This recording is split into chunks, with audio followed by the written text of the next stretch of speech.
Hello, everybody. Welcome to Masks Monday. Now, I have a bit of explaining to do because, as you can see, there's only three of us today. Ronnie couldn't make it, which we knew already, which is fine. Unfortunately, Giorgio has got really sick, so he can't make it. Which is not fine.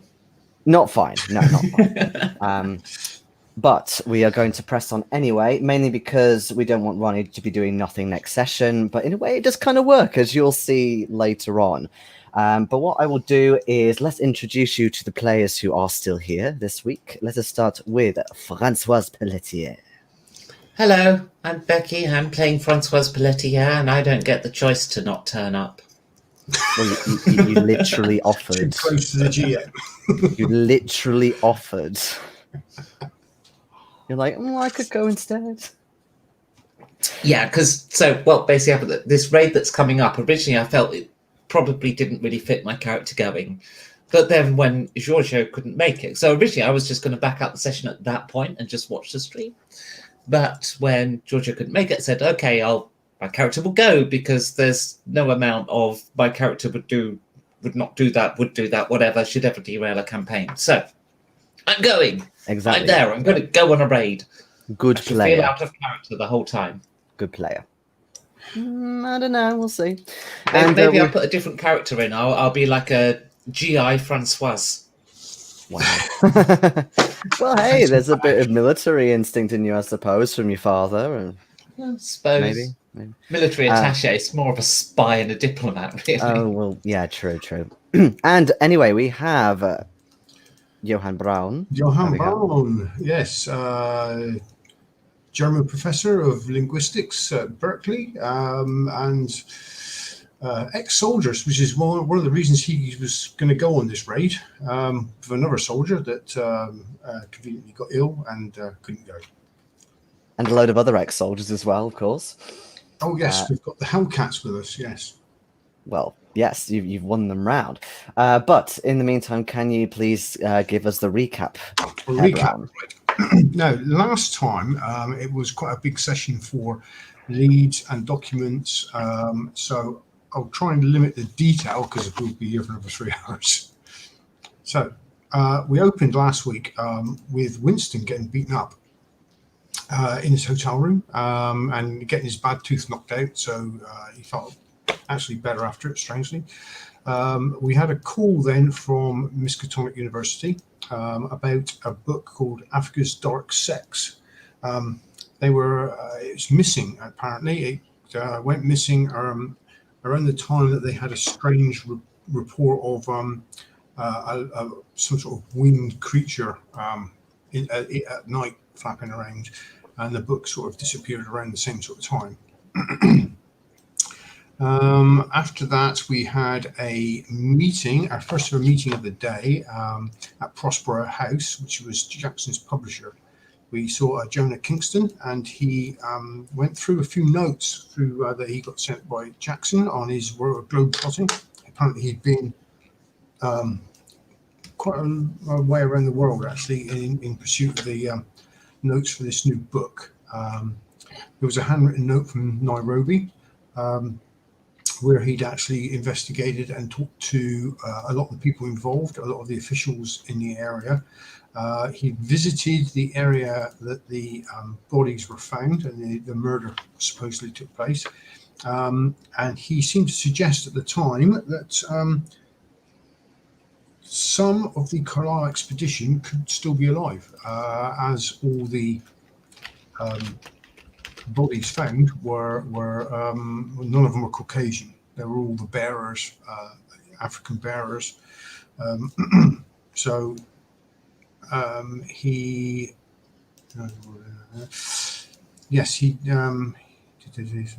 so he suspected they were alive. What was that? He also, I can't read my own writing here. He also got some intelligence on a god in the area called a god of black wings, which we then sort of fitted into this story we heard from Miskatonic. It also fitted. That was a call from Miskatonic, I think.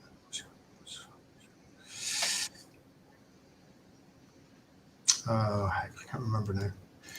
Do you need me to fill in the blanks for you? Well, he had. There was something in the area. No, there was a god in the area called the God of Black Wings, and that wasn't a god of Africa. It wasn't a cult of Africa.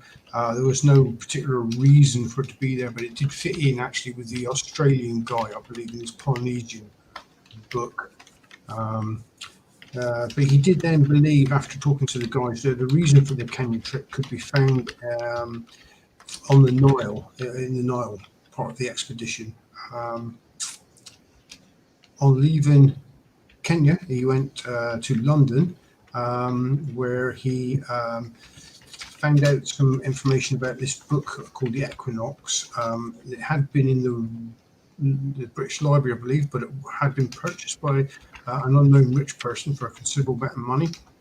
While he was in London, he seemed to become more convinced that the Carlisle expedition was alive and not dead. And he referenced a lot of books that we'd seen in his sister's safe, and he seemed to become a little bit more eccentric and a little bit madder. He was the writing in his notes from London was quite strange. After the visit to the Prosper house, we went to the reading of the will, where he gave Ramsey, his friend, full power of attorney to create a fund, the money to be available to us to continue investigations into the Carlisle expedition, which we found quite interesting. We also got offered, Ramsey said he would be a link if we did split up. He would be a center for us to correspond with other teams if we needed to. We then left there to track down the Harlem Hellcats. We found them in a coffee shop. We convinced them after a while to break into the Giorgio house to investigate in the cellar. We said that time was short because the friend is on death row, he's going to Old Sparky. And Arthur and Johan asked to go with them to ID any particular items, strange items that might relate to our investigations, because our thinking was that we couldn't expect them to be on the lookout for the sort of stuff that we'd be on the lookout for. They'd be particularly focusing on their friend, obviously, but we were, I don't know if we knew how to explain the sort of stuff we'd be looking after. They'd probably think it was a bit strange. And then we left there. We went to the theatre for the evening. Francoise met a person called Lily Diamond, and at some skillful socialising, she got us on the invite list to Erica Carlisle's party the next day, which was well done. She seemed to hit it off with Miss Diamond, and which is also called Wayward, I believe. Yeah, talking about the theatre and the arts, you seem to hit it off quite big there. So yeah, Francoise got us into the party the next day, and that's basic quick summary of what happened. Mm-hmm. You still have no books. No. Slight amendment with the Equinox de Devise. That was something that Jonah found out for you. It wasn't something that Jackson necessarily found out. The only thing you have with Jackson in London is literally that piece of paper with all the weird, what would you call it? Well, he rantings. Yeah, weird rantings, musings, yeah. Also, you did go to Fat Mabel's. Didn't really get very far with it, although Francoise did get in touch with the Penhew Foundation. Just one thing is, I did look up afterwards. Apparently, international calls aren't really a thing, domestically speaking. However, I'm not going to, retcon because you've got that information now. So I'll just say that you got telegram. Then it'd have to be a telegram with it. Yeah, we can say that it was, say, an exchange of a telegram, that kind of thing. Maybe you found a bit of information in books as well. I do remember Francois had a dodgy pie while she was there. Cold in the middle. Well, interesting. Maybe it was Arthur this time. But also, well, actually, no. What we'll do, It was that I refused to eat it because I'm French and have standards. That's right. Yes, that's right. You refused to eat it. Okay, so we are going to jump right into where we left off, which essentially was Johan coming back out of the Lafayette Theatre, having had a quick look around for Winston, who has strangely disappeared. You even asked a member of staff, and they sort of showed you back into the auditorium, and literally a deathly silence, given there was nobody left. I forgot that. Yes. Yeah, so you staggered out. You told everybody that he's not there. The taxi driver is getting quite impatient by this point, and even the staff are starting to actually lock up the theatre entirely. So they're sort of politely saying, you know, can you please go now? We're locking up. This side of Christmas would be good. But we were missing our friend. I mean, he was just inside. I mean, you sure? Could you check the facilities in case he's had an accident and hit his head or something? What are you talking about? But he was with those women. He is off having his way. Well, everybody else has left the venue, sir. I don't know if he went elsewhere. I don't know if you had other plans. Yeah, he was coming with us. I'm sure he was. Well, I don't really know what to suggest. I'm sure your friend will be all right, but if you don't mind, we'd like to close up. It's very cold out here. We don't want to wait unnecessarily. So if we don't have to. No, he's obviously not inside anymore, so he must have left, I suppose. Do you want this ride or not? Yes, absolutely. Yeah. Then what are you waiting for? 3 of us back to the Astoria then, I suppose. Okay. Again, you don't have to, but if that's what you want to do, that's absolutely fine. Are we breaking into the Giorgio house tonight then, or? Well, that is the thing. Whether you want to have that conversation in the car or back in the Astoria, but it's about 10 o'clock at night now. Obviously, pitch black. It's still quite stormy outside. And you are feeling the cold more, especially Francoise, because you've been standing outside for, say, sort of 10 minutes or so while Johan's been looking for Winston. But if you did want to raid, you could. You've got the whole night. Unless, of course, you want to do it in broad daylight, but I imagine you don't. Well, it ought to be done at night, and why not let us go now? And okay, so if we trip back to the Astoria and pick up our stuff, I suppose, and change it to our something dark coloured. I have a mink coat. Classy bird. A suit? Your funeral clothes? Yes, that is what I'm thinking, but it had a mink coat.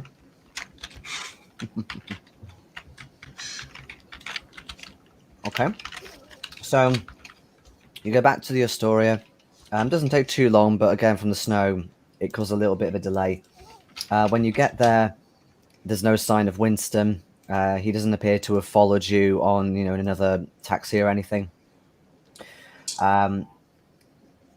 Arthur, pretty much as soon as you get back in and get the keys, you seem kind of and rush upstairs, which may explain why he had to be in the toilet quite a lot during the interval. But you think maybe it could have been down to Fat Mabel's pies or something else. But he rushes up back to his room. Well, perhaps you can keep an eye out for Winston if you stay behind. Yeah. So, you get all, I was going to say dolled up, but probably very much the opposite. Do you intend to contact the Hellcats beforehand or rendezvous with them perhaps when you get up there? Yeah, I think we should. Okay. Are you armed, Francois? I have a gun. Good. I'd suggest you take it. I put it in the hotel lockbox, so give me a moment. It is in the safe behind the reception, because I did not think I would need my gun. Okay. So, are you gonna say call up the Hellcats, like whilst you're at the hotel? Yeah, I suppose. Say, sort of, we're going to have to move quickly. I think we're going to have to go tonight, whether that's with you or without you. Yeah, they're quite surprised to hear from you this quickly. So it's like, what now? But they're soldiers. You warned them, what was going to happen, so they are still willing to come with you. Did you have any chance to do any surveillance of the shop, or? No, not really. So it was a bit too difficult. Though it was potentially going to expose us. We were going to lay low for a couple of days and then do it. But hey, if you want to do it now, we'll do it.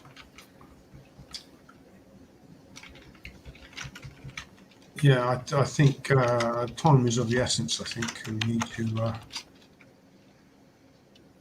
move quickly. All right. Two of us are on our way up to see you. If we could meet, if you could suggest a meeting place, we'll meet you there. They give you basically an address for a couple of blocks away. Mm-hmm. Sort of like a little cul-de-sac place.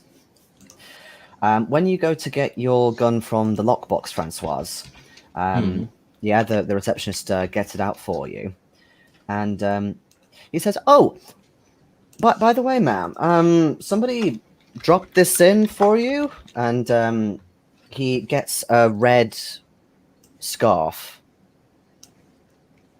Someone was adamant that you dropped. Is this yours? No, I do not wear red. It does not suit my complexion. Was it Winston's? Do you actually say that to him? No, I'm asking you. No, you don't think so. Johan, who has a red scarf? I don't know. What sort of material was it? Can I? Yeah. So he sort of shows it to you. When you look at it, it's sort of a scarf, but it's not. Okay, basically, when you look at it, in particular, Johan, you think it is more like a sort of a longer version of one of the rags potentially that the killers were wearing. It's the same sort of red and same material. This is more like a headband than a scarf, but like a much longer one. Too thin and long. I think this could be a warning. Oh, that is less than ideal. They obviously know where we're staying now as well. We might be a bit high profile staying here.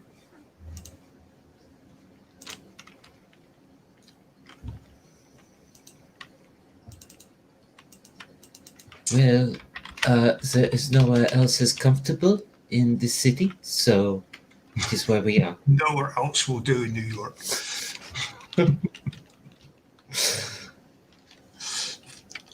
I will, before we leave, I will phone up to Arthur's room and let him know that he should be keeping an eye out. Yep, he does eventually sort of get to the phone and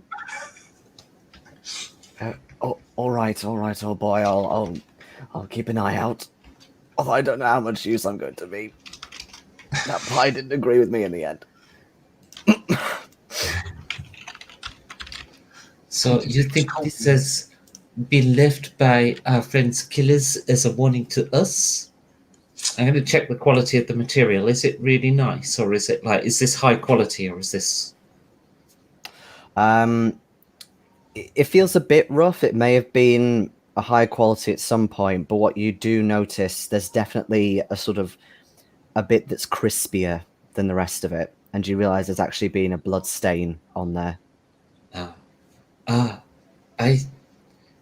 This is interesting. I would have thought Carlisle would have had better quality material. So this is probably of the man who was shot. I don't think... Was the white man shot of the killers? I mean, I wasn't there. I do not know. From the story, I don't believe it was the white man, no. So it probably was not Robert Carlyle. So, because he would wear better quality material than this. Can we, if you look at it, a bit of a close investigation on that. Has it got sweat marks on it? A bit of maybe grease from hair, or do we know? Can we tell if it's a headband if we look at it that way?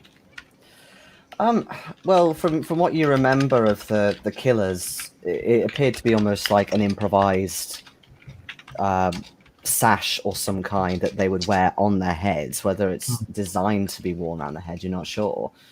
But it definitely looks like one of those. Right. Yeah. I think it's a definite warning.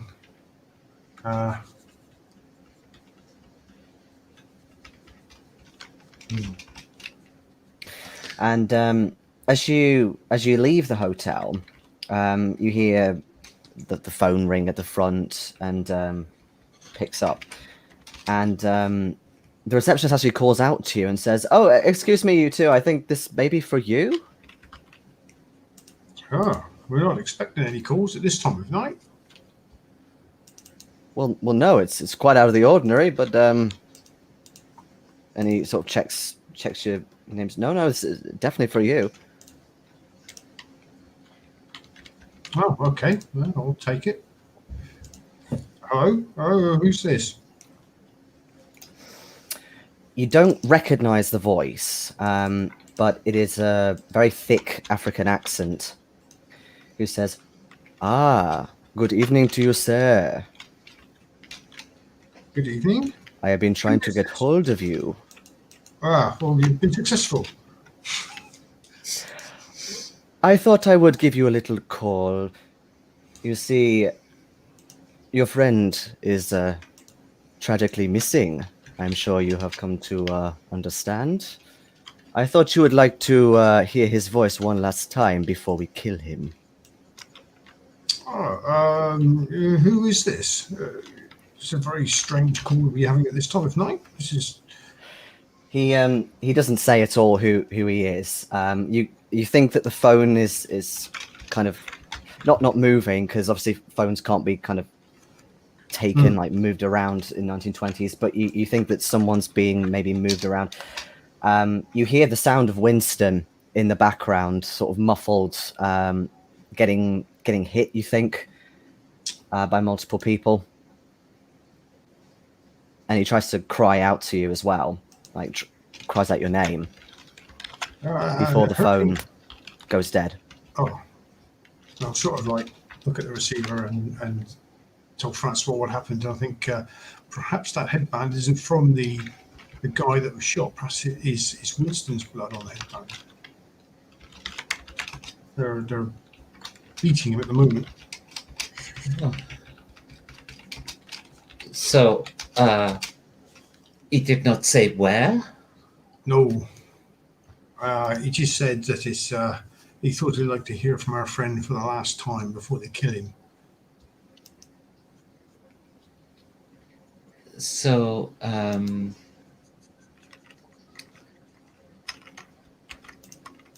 was there any clue at all in the message as to where they could be? Just no, but it was a. Oh, You can make me a listen roll. a listen roll. It was a thick African accent, though.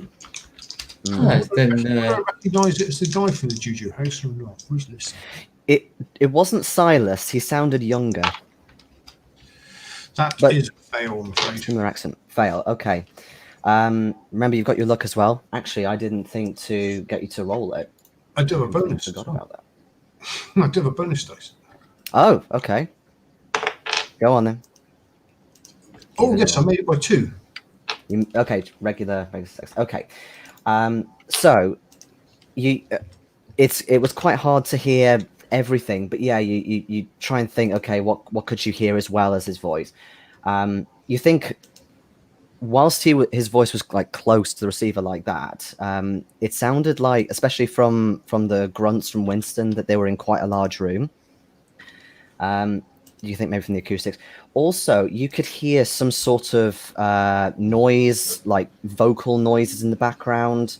Very, very dim, but you could hear them. And also kind of dull, almost like stamping, like rhythmic stamping. Like some sort of ceremony, perhaps. That's they've got a.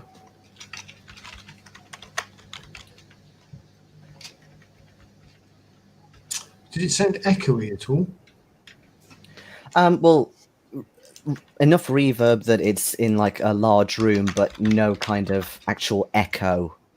So it's, you think maybe more like a large room than say a cave, you know, where it could echo down. Possibly a cellar, perhaps.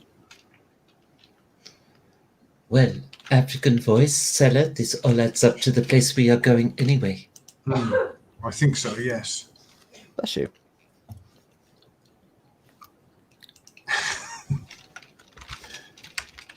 Yeah, I'm smiling.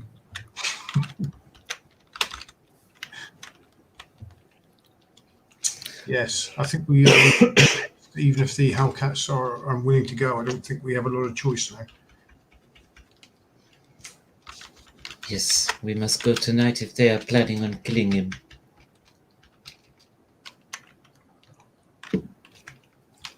Okay. So now that I've actually remembered, let me double check your sanity and stuff. So Francoise is still on 77, I believe. Oui. And in 48 luck. Oui. And Johan, what's your new luck now, actually? Well, that would be 62 if I had that 1 point. 62, okay. Did you do your D4? Because you did the recap. I didn't do a D4, no. Just 1 point. Yeah, apologies, I completely forgot. Oh, and it's 1. It's a 1. So 63 now, yeah? 62. So 60, oh, yeah, because yeah. And 87 sanity. Correct. Okay. Yep, you're definitely going to need all of those things. Ooh. Okay, so you head on up. Bucket load of Winston's bullets. Well, hey. You head on back up to Harlem. I assume in taxi or equivalent? Yeah, sure. I I think don't maybe, really be walking through Harlem at the moment. I'd rather take a car.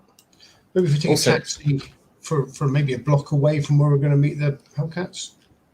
Yeah, sure. Yeah, makes sense. Okay. Yeah, so you get there, you successfully rendezvous with them about half an hour later. So you're sort of standing in the cold for a little bit. Very, very slushy underfoot, especially on the main streets. You think maybe some more salt's being thrown down, but obviously more snow has come.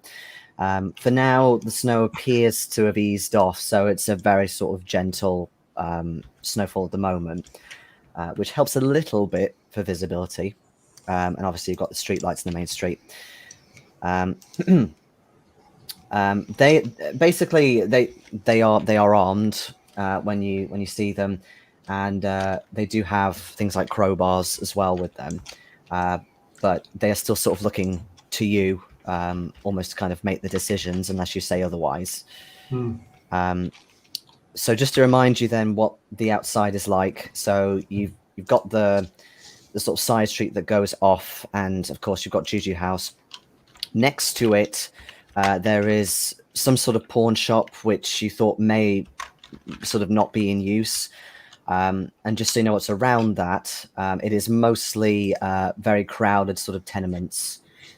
You're not sure if they're all occupied, but it's sort of quite run down, dingy sort of areas around it. Of course, there is a closed sign in the door of Juju House, but it does appear to be empty. You do notice on the way into the side street there are a couple of people who have obviously had a few to drink. They're drinking something weird out of a brown paper bag. Asking the Hellcats, what's the back of this place like? Is there a back? Is there a loading bay or any sort of basement access? Or is there any access? We couldn't find any sort of basement access from what Hilton told us. There is another way in through the back, which might be the way to get in, but no, we couldn't find anything that could get us direct to the basement. Mm-hmm. But then it depends, of course, if you want to have another look, because bear in mind they didn't get a chance to, sit and watch. I think it might be worth checking out the rear of the shop.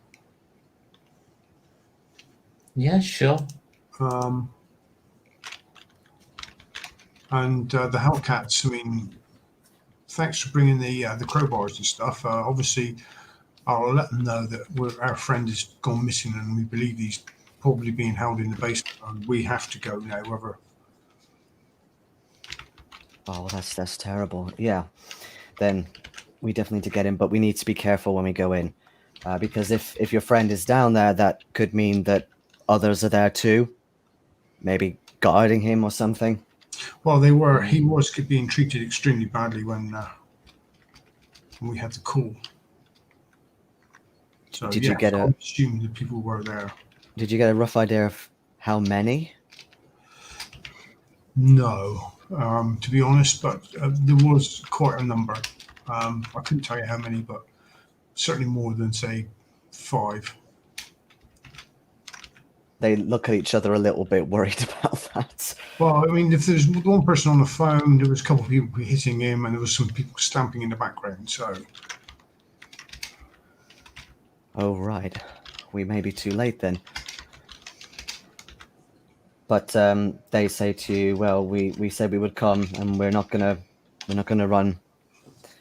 Only if the worst happens. Well, thank you for your support. Hey, if this can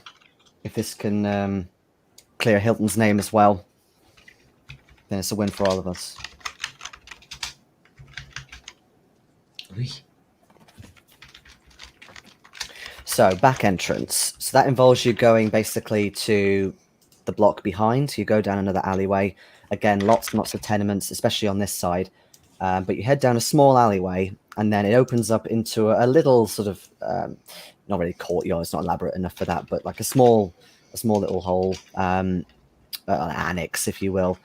You can see there's another door into the pawn shop as well on the left side, and then the back door to Juju House on the right side.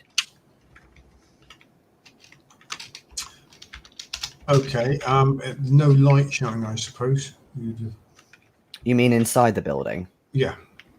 No. There's a little light, just in your immediate area. That sort of dim alley light. Yeah. But yeah, apart from that, no, there doesn't appear to be any lights on inside the building. Okay, if I can, I want to creep over and listen at the door. Okay, you can let me listen though. Listen, and that is a pass by 2 again. Interesting, lots of 2s going on. Yeah, it doesn't appear like there's anything going on in there. You can't hear anyone moving around or any, anyone talking, anything like that. It does appear to be empty.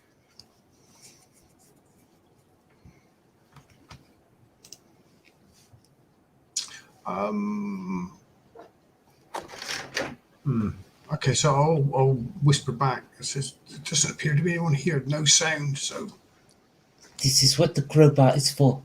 Yes, we should be able to get in if there's no one directly inside." It did occur to me that I wonder if it's worth listening at the pawn shop door in case they're in there. You can if you want. So we'll go over and just listen against that one as well. Yeah, sure.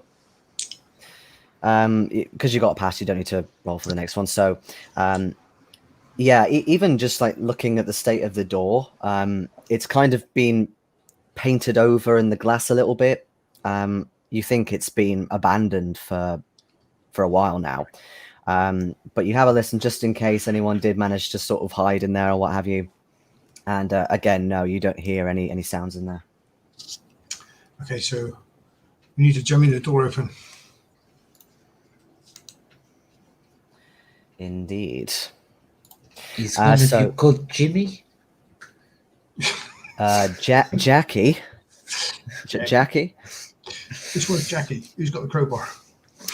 Well, Douglas is the one that looks kind of the most buff, I suppose. So he a couple of them got crowbars, but he steps forward anyway. They do have rifles, don't they? Yes, they do. Well, they're at least armed with guns. Okay. I think Art may have a pistol. I can't quite remember, but the others have got rifles. But I'll double check that in a second. That's it, Kitty. Make up your mind. Come on, Kitty, make up your mind.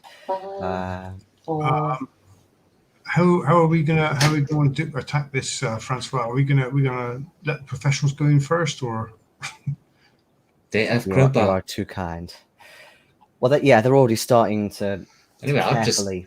standing there in my mink coat. I mean, come on. You want me to do a breach entry? Oh, by the way, quick question: is there anything else specifically that you want to have brought with you, the two of you? I'll give you that chance since I forgot to ask you again. I will bring appropriate shoes for running in. Okay. But I am in a mink coat. What about your camera? Sure. Yeah, why not?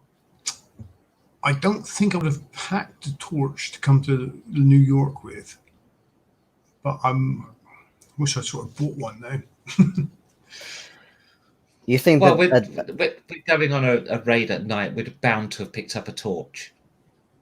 you think that at least a few of them. Yeah, if I have a torch.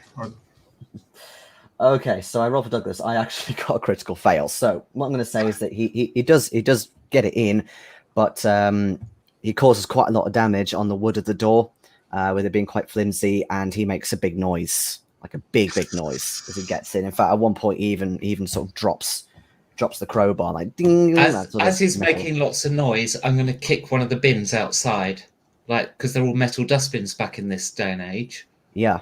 So I'll kick one and I'll knock it over, in the hope that people think it's a fox or something, or a raccoon. He sort of holds his hand up as if to apologize. It wasn't as sturdy as I thought. Just keep quiet for a minute and just listen to see if anyone's coming to investigate. So you're just standing where you are? Yeah, just everyone just freezes for a second just to see if any that had any effect. Okay. So you wait. You don't hear anything. There's a slight waft of like the smell of the inside come out, which is it's got a similar scent to when you went in before a few days ago, but it's got a bit more of an incense type smell. But in terms of sounds, no. As you start going in, though, you do hear the sound of something just knock. Like maybe something fell on the ground. Uh-oh. Got Just triggered something. Torch around the floor. Yeah, you have a quick look. Again, you don't hear any more movement and you can't see anybody. You think maybe it was possibly just something that was knocked on the floor from movement, but it does make your heart pound a little bit as you go in. So what do you see when you go into the back of Juju House? 8,000 tons of gold.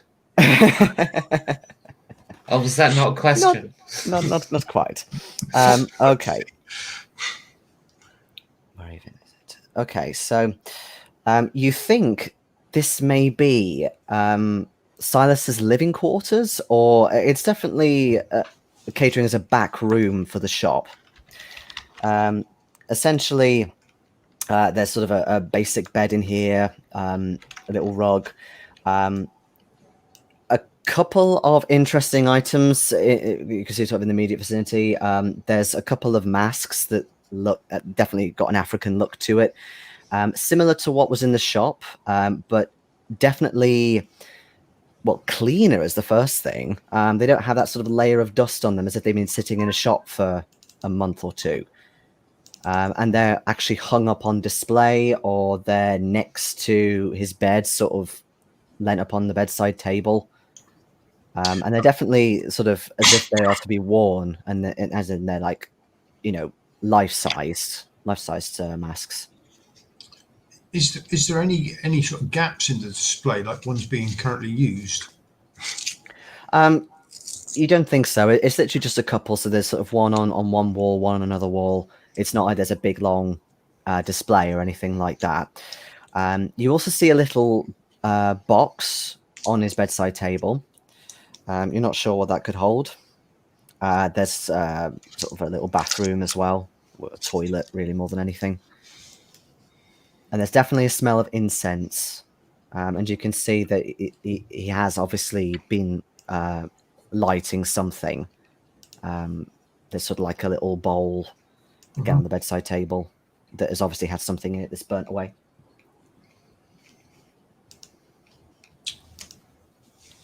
Okay. The little bowl on the table, is it still warm if I check? A little bit, yeah. Because he was here not long ago, then possibly. Well, I mean, he owns the place, and it is a Monday.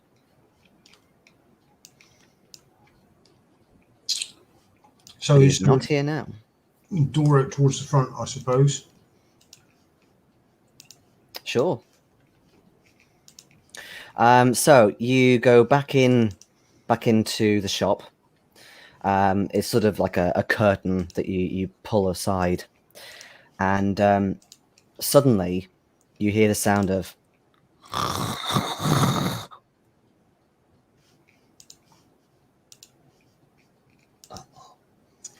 Yeah.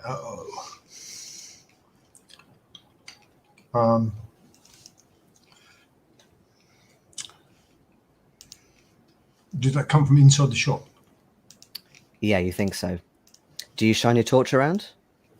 Yeah, shine the torch around. Okay. So you have a look, and then you realize behind the front desk, Silas is sort of leant back in a chair, snoozing. Is there anything we can use to tie him up with? You're not sure about anything in the shop specifically, but there might be something back in his bedroom. You definitely could see that there was like room under the bed, so there might be something under there, or there might be a cupboard. Oh, what about the scarf we got earlier? We could gag him with it. And then while we look. So I think what we should do is we'll have two people point guns at him. One of us can gag him with this scarf, and then we'll tie him up. Okay. Yeah. Might be better if he didn't see you, though. Sure. Do you want to stand behind him and do the gagging? Sure. There's not that much room behind him, but you can try and sort of get round enough to... Well, you can't really see it from here, but you know what I mean? Kind of get round and do that. Just not seeing you're so well known to the police department. Don't think you're so safely off, Mr. Braun. You were in the shop as well, remember?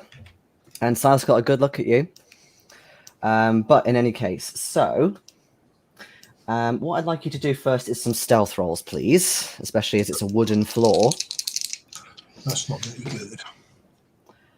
He is going to get a penalty die, though, considering he is asleep, and he hasn't heard you so far. I'd like to use my bonus dice for this. Of course you can. Because my stealth sucks. 006. Hoo-hoo. That's a hard success. Yeah, but it only takes one of us to screw up. Is that non-extreme, or is that a 5? No, extreme will be 4. Okay. Well, hey, give it a tick anyway. Oh, I didn't need to use my bonus die. That is a pass. Okay. Awesome. Do I still take off the bonus die, though, don't I? Because you have to declare beforehand. Yeah, would that be all right?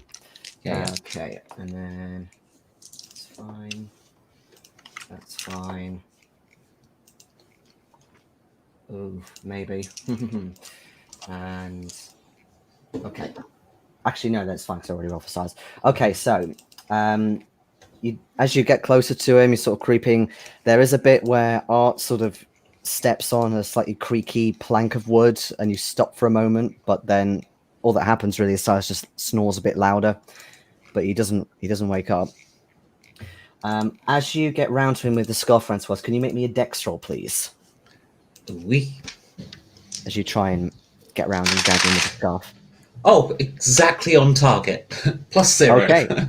All right, so you successfully gag him. So do you do it kind of gently, or do you do it more as if, haha, got you, blah, blah, blah?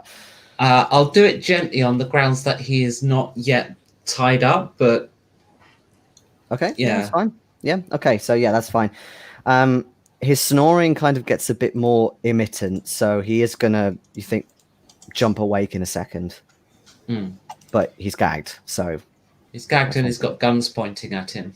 Mm-hmm. Yeah. Okay.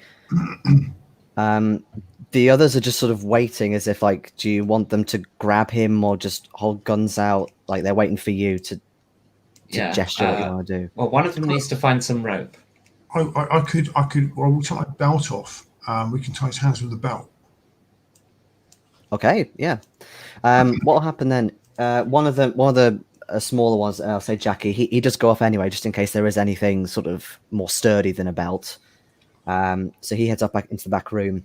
But yeah, you take off your belt, Johan. Mm-hmm. Do his hands, however you want. And yeah, he does sort of wake up, and his eyes open and just sort of looks at you for a moment. And he's like, and then he's just trying to cry out. The others grab hold of him. Stay quiet. He growls at you.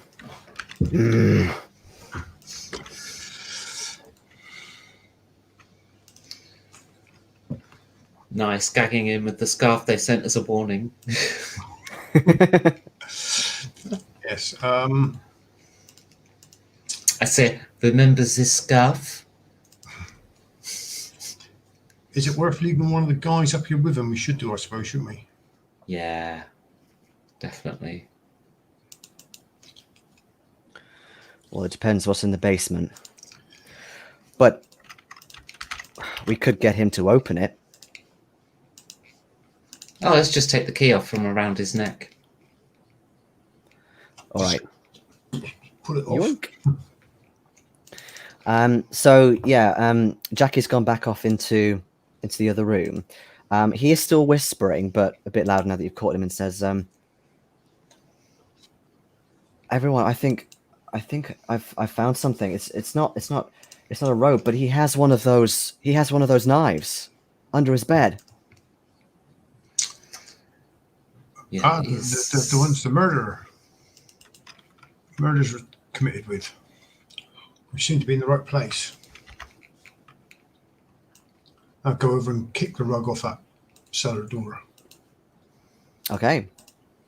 It is a bit more than a kick. It is quite a big rug, but yeah, I'll say that you unveil the trap door. And it is unlocked when you open it. Okay, before I open it, I'll just check. I'll just look up and say, everybody ready? Before we open it. Oui. Yeah. Okay, I'll lift the door up. Mm-hmm. Okay. A flight of stairs appears in front of you. Obviously, they were there before, but metaphorically speaking. No light or sound or anything? No, again, not that you can hear. There isn't any light down here either. I'm beginning to think that Winston might be somewhere else. We will see.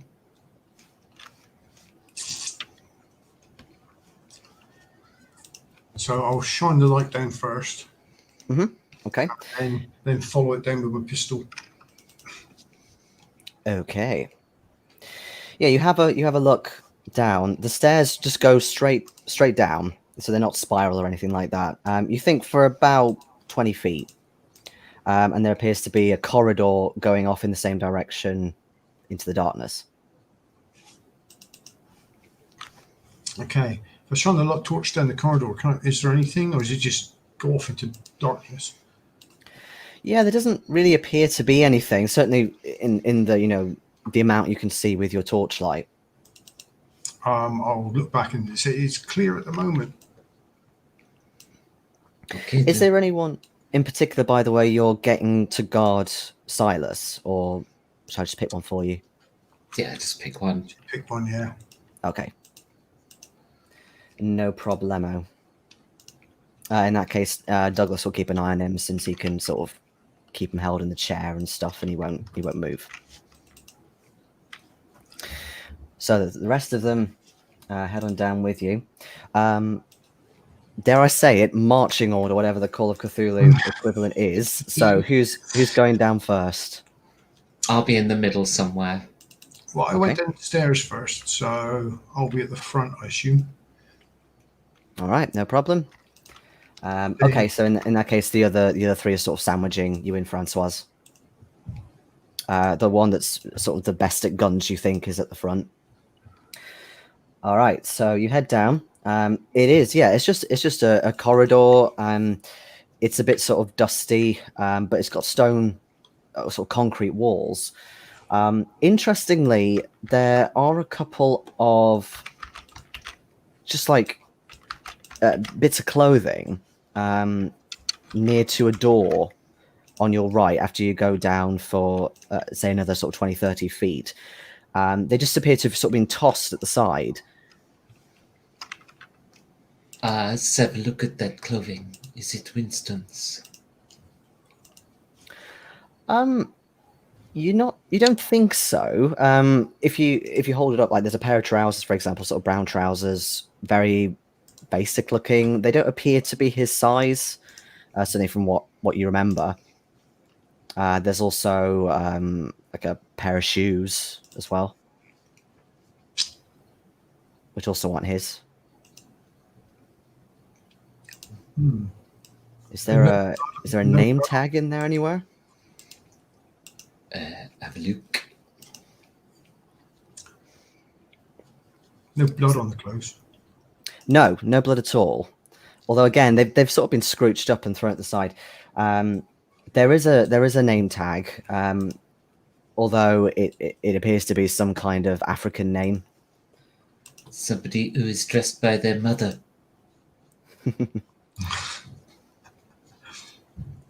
Maybe. If you No. want the name, I can get one for you. But yeah, it's basically an African name. No sound from within the room. You can give me another listen roll if you want. Right, 25, and I missed that by 5. I've missed it by much more. Okay. Shall I spend some luck? I'll spend luck. You're going to spend the luck. All right. Go away, moth. 2, 3, 4. Yeah. Again, it is quiet in there.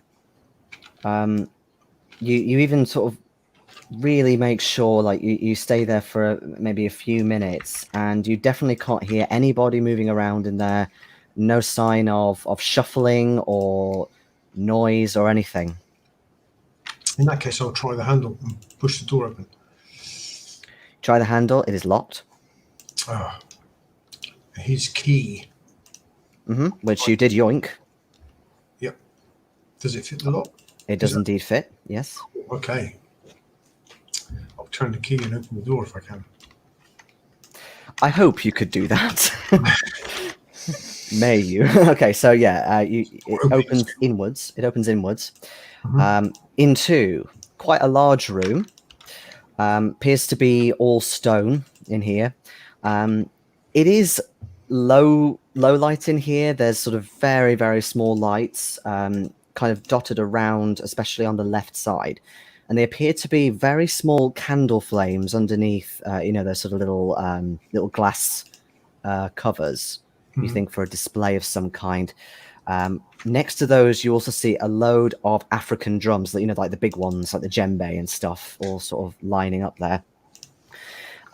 There's a couple of crates, quite big crates, interestingly, that are in the left corner from where you are. On the right is some sort of quite big circle, like a circle fashioned out in the floor, with a big stone plate kind of on top, which is connected to almost like a winch or a pulley system. And then at the back of the room, there appears to be some more curtains similar to what was upstairs, separating Silas's room out from the shop, possibly into another corridor or other room somewhere, although it's quite small. And there's a definite smell in here of, that's a good point. What do you smell? Lots of incense, nothing you think recently, but there's a definite smell in here of sort of weird stuff that's been burning in here. And there's a little smell of decay as well. You can also see, as you go in further with your torches, there's definitely sort of spots of blood on the floor. Nothing big, but definite sort of blood splashes on the floor. If I want to go towards the stone in the middle, can I sort of indicate for a couple of the others to look at the curtain? Sure, yeah. What was this pulley thing again? Run that by me again. It's like a slab that's being raised on a pulley system. Yeah, this stone slab is huge. Like, it's massive. You know that you couldn't lift this by yourself. And it does appear to be attached to a pulley system, presumably to assist the lifting of the slab. Yeah, and it's a circular slab. I don't understand what this is.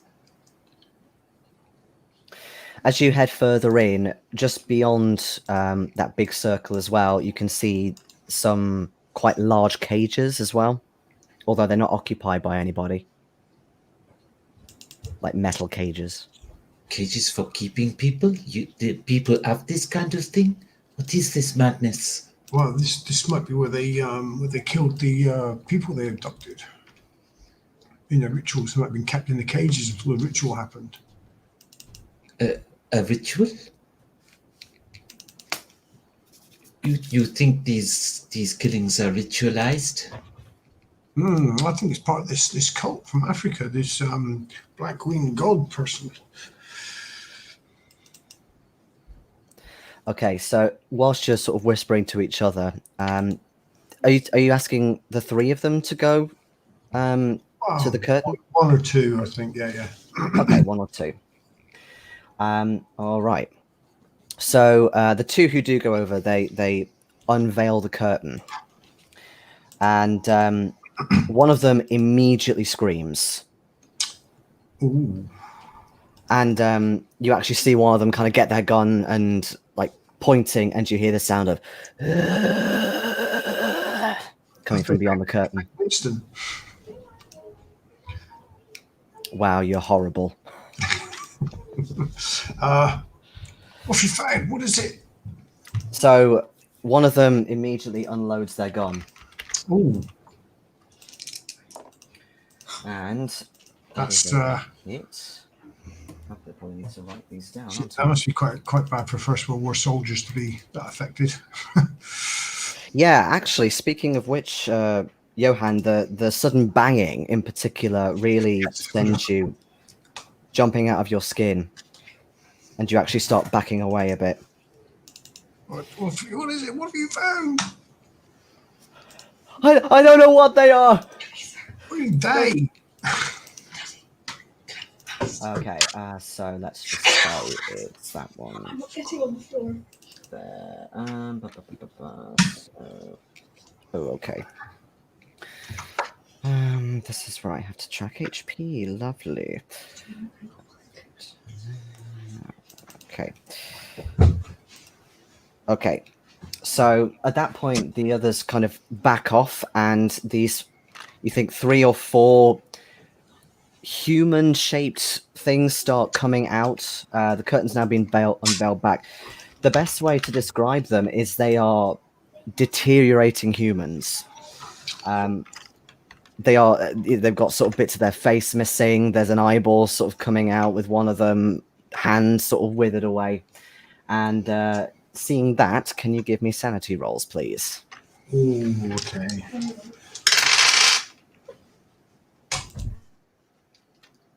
I am absolutely fine with this. What is your problem? Apparently so. You don't lose anything. Yes, I'm fine. 50 out of 87, so.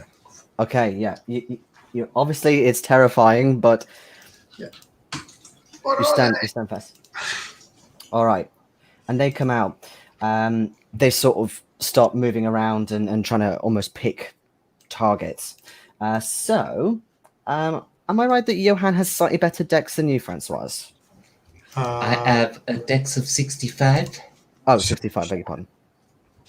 What's yours, Johan? 74. 74, okay. Right, okay.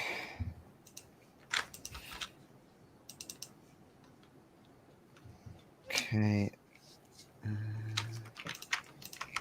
Johan.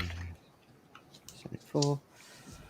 Okay, and then just give me a second. I'm just writing down initiative orders.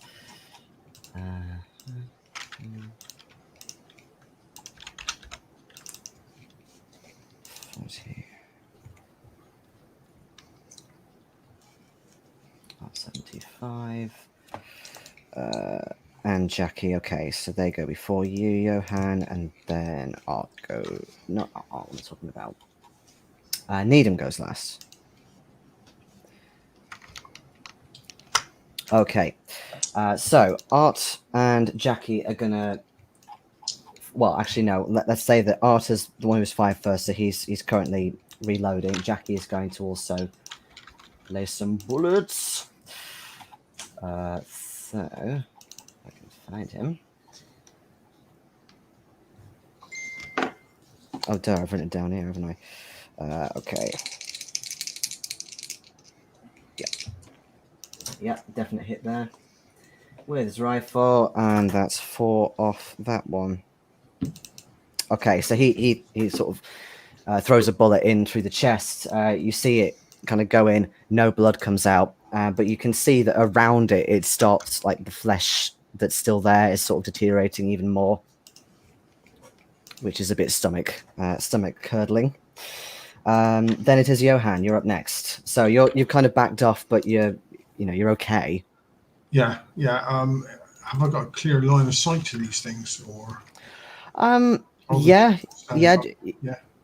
just about. I mean, you can always sort of shout for the others to get out of the way. What are you using again? Pistol? I've got a pistol. I've got a Mauser, a C96. That's right. I'm also. I will fire at that one. It's the one that was already shot at. Yes. Yeah. Okay. Okay. So I've got a hit. Okay. Nothing extraordinary, I'm afraid. That is fine. 7 points of damage. That's fine. Oh, okay. So you actually, yeah. All right. What I'll say is you actually blow most of its neck off, so it's sort of hanging like this, but it still looks at you. When Johan does that, he's quite pleased with himself at his shot, but then he sees it hasn't made that much effect. It's Indeed. Okay. Okay. Next we have. Well, it's a tie between Francoise and the Simba that's just been shot at. But I'll say, Francoise, you can go first with this one because it's literally just had most of its head decapitated with a gun. Quick question with Call of Cthulhu. The ranges of regular, or the difficulty is regular, hard, and extreme. Is that short, medium, and long? And we just all in short because we're in a closed space? Yeah, I mean, it's sort of 20 feet at the most. So, yes, I'll say that you're on short range from here. Okay. Nonetheless, Francoise, because she's not that great a shot, still feels it necessary to move a little closer in order to try and hit. Okay. Which also decreases the number of available allied targets, should we say. As she then shoots the wall. Any luck? No. No. Okay. In that case, ping, you hear the sound of your bullet go off the stone wall and sort of embed in another bit there. I give out a little yelp as I shoot the gun. Okay. The Simba, well, you don't know it's a Simba, but anyway, it is indeed a Simba, which I'll explain possibly at some point what that is. The first one that is got most of its head shot off, it tries to lunge for Jackie, who last shot, because it possibly is too far away to get to you at the moment. And it's going to start lashing out with what it does have left, which is its arms. However, that was an absolutely terrible roll, to the point where it basically got a critical fail. So it's going to try and flail out with its hands, but because it's doing it with quite a lot of vigor, its head actually comes off completely, and it sort of tumbles to the floor. It's still moving around a bit. It's kind of starting to crawl still, but it's an easy enough target to finish off. Okay, then it is the last of the Friends of Hilton, which is Needham. So Needham's going to try and finish that one off. Oh yeah, and he does so absolutely fine. Yeah, so I'll say that Needham coup de grace it, so sort of stands on it in through its body, and that one goes still. The other three are going to go for... Okay, one of them is going to go for Francoise and misses. Actually, we can give me a dodge roll, actually, come to think of it. Okay, I failed by 36, so no chance of using luck there. No worries, it failed by more. Okay. So all good there. One goes for Johan. You may need to make a dodge roll for this one, Johan. Dodge, which I've made as a hard success. Okay, how much is your dodge overall? My dodge is 40, and I made a 20. Okay, right. So this one also got hard, but you succeed because you've got an overall higher dodge. So you just managed to get out of the way at this one. It almost kind of goes to the jugular, and you just managed to kind of throw yourself back. And then the other one is going to go for Needham, and that is a miss. Did you All see right. 3 of these? Beg pardon? Yeah, there's 3 left. 3 left. Yep. Okay, so that one goes away. Right, so Art and Jackie, they're going to go for 1 each. Okay, so Art's gun, he fires, and it just clicks. He tries again, clicks again. Damn, the bloody thing is jammed! He rolled a malfunction. Great job. Jackie takes on the one that he was going to fire at them. Misses that one. Johan, you're up. At least Winston and Arthur will be left to continue the adventure. Okay. To 19. So that's a... Where's my firearms? That is a hit by 1. Okay, roll your damage. This time he will fire 2 shots, though. Okay. The second one's a miss. Okay. Oh, 2. 2 damage. Okay. Francoise, you are next. Okay. You should have brought that big knife. Nope. I mean, yeah. Missed again. Missed again. Yeah, so another wild shot. I'm really not very good. Okay. Okay. Needham just manages to get a shot into the one that's looking the least healthy. But I'm still rolling terribly, so only gets it just in the top of the shoulder. So not great, but still managed to hit him. And then the other 3, the one that was just hit. Oh god, what am I doing? I'm rolling the wrong bloody dice. Goes for you, Francoise, and misses. And 1 for Needham. who just manages to miss him. He dodges out of the way. Back up to the top. So we've got one that's looking quite unhealthy, and the other two that are very strong looking. They don't appear to have been damaged. So Art is basically chucked his gun away. He's now got out his crowbar to try and hit the damn things with. He's going to try, and yes, he just going to hit on what's a big smack on the one closest to him. Oh, and gets it really good. This one's really weak now. He's got him really deep with the sort of sharp side of the crowbar, like in the chest.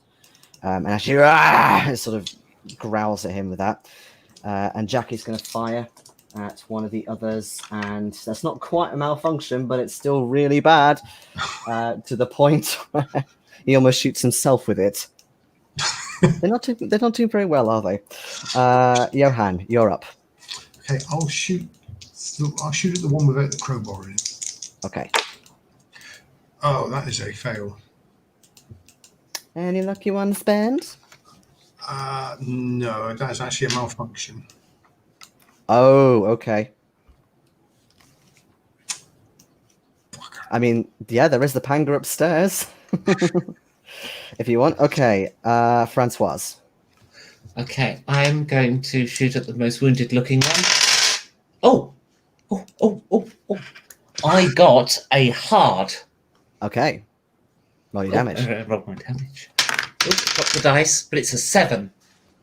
Okay, so this one, you basically absolutely blow its brains out. It's already looking bad with the crowbar inside it, but yeah, you take a very direct hit. Yeah, it's kind of like a spin round as one gets a bit close, and the gun just happens to be so close I can't miss, and I shoot it in the temple. Yeah, and basically bits of necrotic flesh come out of the back of its head before it falls over flat on the ground. But there are still 2 left. One of them launches themselves at one, but misses. At least all the NPCs are doing badly here. Okay, Needham is going to take a shot at one and just misses. And then the other 2 that are remaining. That one. Just another critical fail. I am doing so many critical fails tonight. So one of them manages to trip over the stone slab. So it sort of lands flat. So it's essentially prone, if you want to call it prone. No damage though, but it's having to sort of get back up. And then the other one comes at you, Francoise. Can you make me a dodge roll? Oh, that's a good roll. Oh, I get to tick it. That is a hard pass. Nice. Okay, so yeah, you see it coming for a good couple of seconds, so you manage to easily weave out of the way. All right, so we are back up to Art and Jackie. So Art again is going to attack with the crowbar. He's going to go for the one that's trying to get onto Francoise. And fucking fuck. How many critical fails does this fucking encounter need? Okay, Francoise, can you give me a dodge roll, please? Oh, wow. Okay. Right. So having excellently dodged the last one, which I'm seeing as a bit of a duck, I obviously I'm guessing I just got shot at close range. So on account of then getting extreme, I cartwheel out the way. Yeah. And get my gun pointed back at the next one ready to shoot. Yeah, because basically the way you weed, Art obviously didn't predict this for some reason, so he goes to try and swing his crowbar at this creature, but he would have got you basically if you hadn't cartwheeled out of the way. So yeah, you effortlessly sort of cartwheel out of the way. He's looking very relieved at that, but yeah, he got a fucking 100, seriously. Okay, and Jackie is going to take a shot at the same one. That is a hit. I'm rolling loads of 1s on damage as well. What the hell? I mean, it makes it interesting, I suppose. Okay, Johan, you're next. So there are 2 left. One's just been shot at. One of these is on the floor, did you say? Oh, yes, sorry. There's the one on the floor that's prone as well. Okay, can I run forward and kick it in the head? Sure, yeah. Give me a brawl roll. A brawl roll. That's a 25 to do that. That's another miss. All right. What I'll do actually, I'm just thinking because it's on the floor. I'll give you a bonus die for that because essentially you can't really get out of the way. That's still a miss. Still a miss. Yeah, you feel your hamstring go. You're not used to doing such movements in your older age, shall we say? So just in your foot, or no, in your hamstring. I beg your pardon. New dice required. Okay, Francoise. After you Okay. cartwheeled out of the way. Yeah, I then I'm getting the luck that you aren't. It's one off a hard, so it's a pretty good shot. It's a regular, Okay. but it was so close. Okay. Any in particular that you're aiming at? So there's the one on the floor, and there's the one that's still standing up. Which one came at me? The one that's still standing up. The other one that tripped over is from. So that's the one. As I finish the cartwheel, I bring the gun to, and I give it a shot that does 6 damage. So into its shoulder. Ooh. Yeah, quite deeply as well. Okay, good Lara Croft style move there. Mm-hmm. I'm feeling a lot more awesome than I actually am right now. Yeah, could almost be a pulp session, this one. I mean, it's not, but yeah. Okay, next up is Needham. That's more like it. That's way more like it. So he gets an extreme on his shot, which means he gets maximum damage. So he is going to shoot the one that you just hit, which finishes that one off very much so. Big hole goes into its back. Again, more necrotic flesh comes spewing out, but it tumbles down to the ground. And then the one that's left on the floor tries to grab your leg, Johan. Okay. You can make me a dodge roll as well. A dodge roll. That's a fail. How much did you... actually, no. How much is your dodge again? 40? My dodge is 40. Okay, yeah. So you still... You clumsily get out of the way. You almost fall over again. Maybe it's the pulled hamstring, but like this. And then it's slowly starting to get back up. Okay. Slowly starting to get back up. But in the meantime, Art and Jackie are going to come over and try and finish it. First is the crowbar, which is a miss. The gun, on the other hand, definitely hits. Okay, so gets it quite nicely in the leg as it's standing up, but it still stands up. It's obviously still alive. Johan?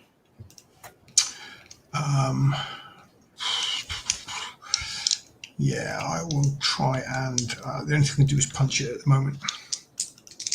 Okay. Yes, I do. I've made it by 1. Okay, roll your damage and any damage bonus if you have it. I don't think you do, but... damage bonus. No, none. I don't know. No, don't think so. Okay. That is 2. A 2, okay. So you get it sort of in the chin like this. Queensberry rules. Wait, no, it's more English, isn't it? Okay. It is, however, still alive. Francoise. Johan is currently trying to punch it in the face. I take a shot, but so cautious of not wanting to hit Johan, I basically shoot the big stone slab instead. Okay. Not to worry. Okay, Needham is going to come over closer and try and shoot at it, which he does. Another 1. This is a D8, and I'm rolling 1s. Right. Just nicks it in the toe. The toenail. Okay, the other one is going to... the one that's still standing now, he's going to try and lash out at Needham. Oh, okay. Is that a critical? It's not. Well, it's not critical, but it's an extreme. Okay. What does? Oh, fucking fuck! They both roll extremes. Okay, so.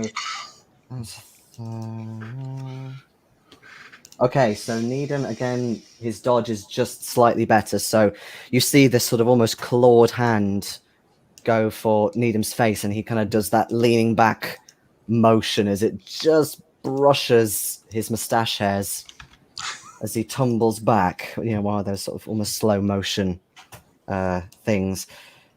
Okay, but it looks like he's going to maybe pile on him next. Back to Art and Jackie. So Art's going to go for the crowbar. Which yes. Oh, okay. So maybe Art got a bit angry about how close he was getting to one of his friends, but he basically just smacks the shit out of this other creature that's remaining. Gets a few sort of big hits, breaks a few of these sort of bits of ribs that are sticking out to the point where it is just immobile and crumpled on the floor. Can you make me listen rolls, please?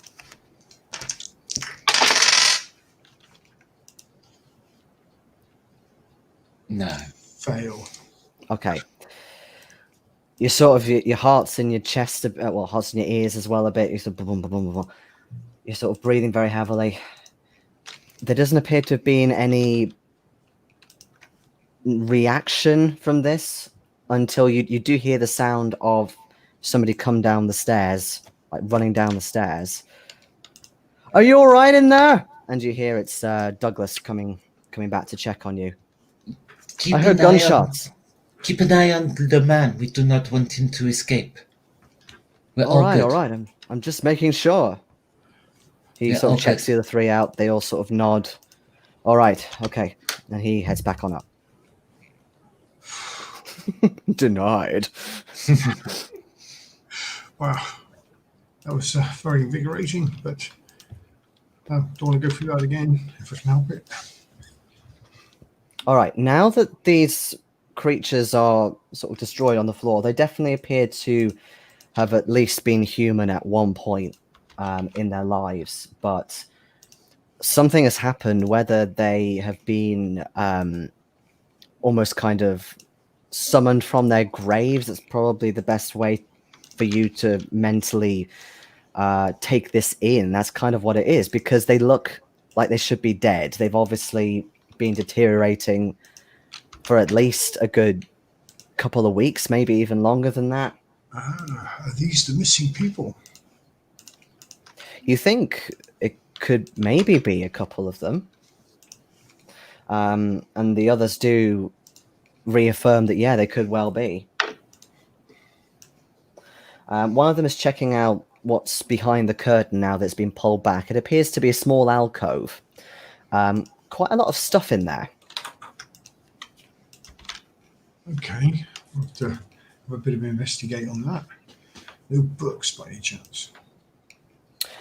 Okay, so you have a look for some books. You see one book. You have a look on the spine. There's nothing on the spine. It looks quite old, though.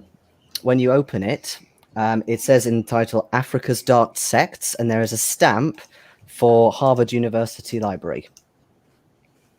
Ah, these are indeed the ones with the winged demons.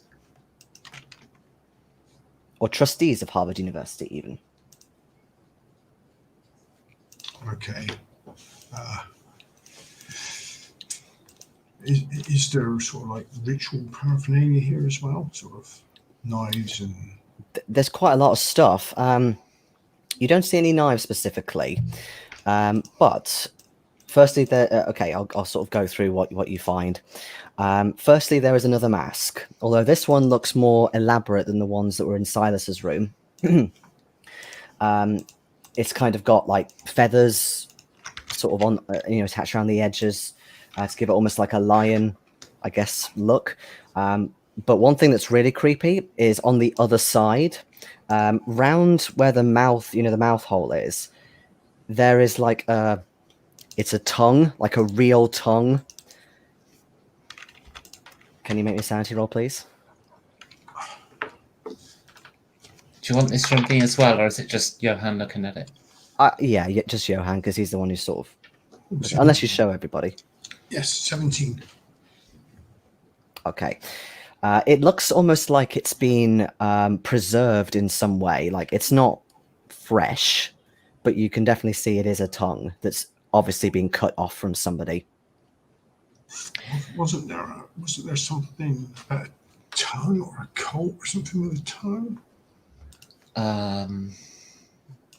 Do you have It's your not corkboard? the cult of the bloody tongue. They were the African version of the cult. Yes. This is them. This is the ones that killed Carlyle's expedition, supposedly. So Go on. we will question Mr. Juju when we go upstairs, but we must still find Winston. I think they have him. A few other things in here, and then we'll take a quick break. Next to the mask, hanging up on some like a hook, is a robe. You think maybe the leader wears this because again, it looks quite elaborate. It's shimmering colors and it's a long shawl.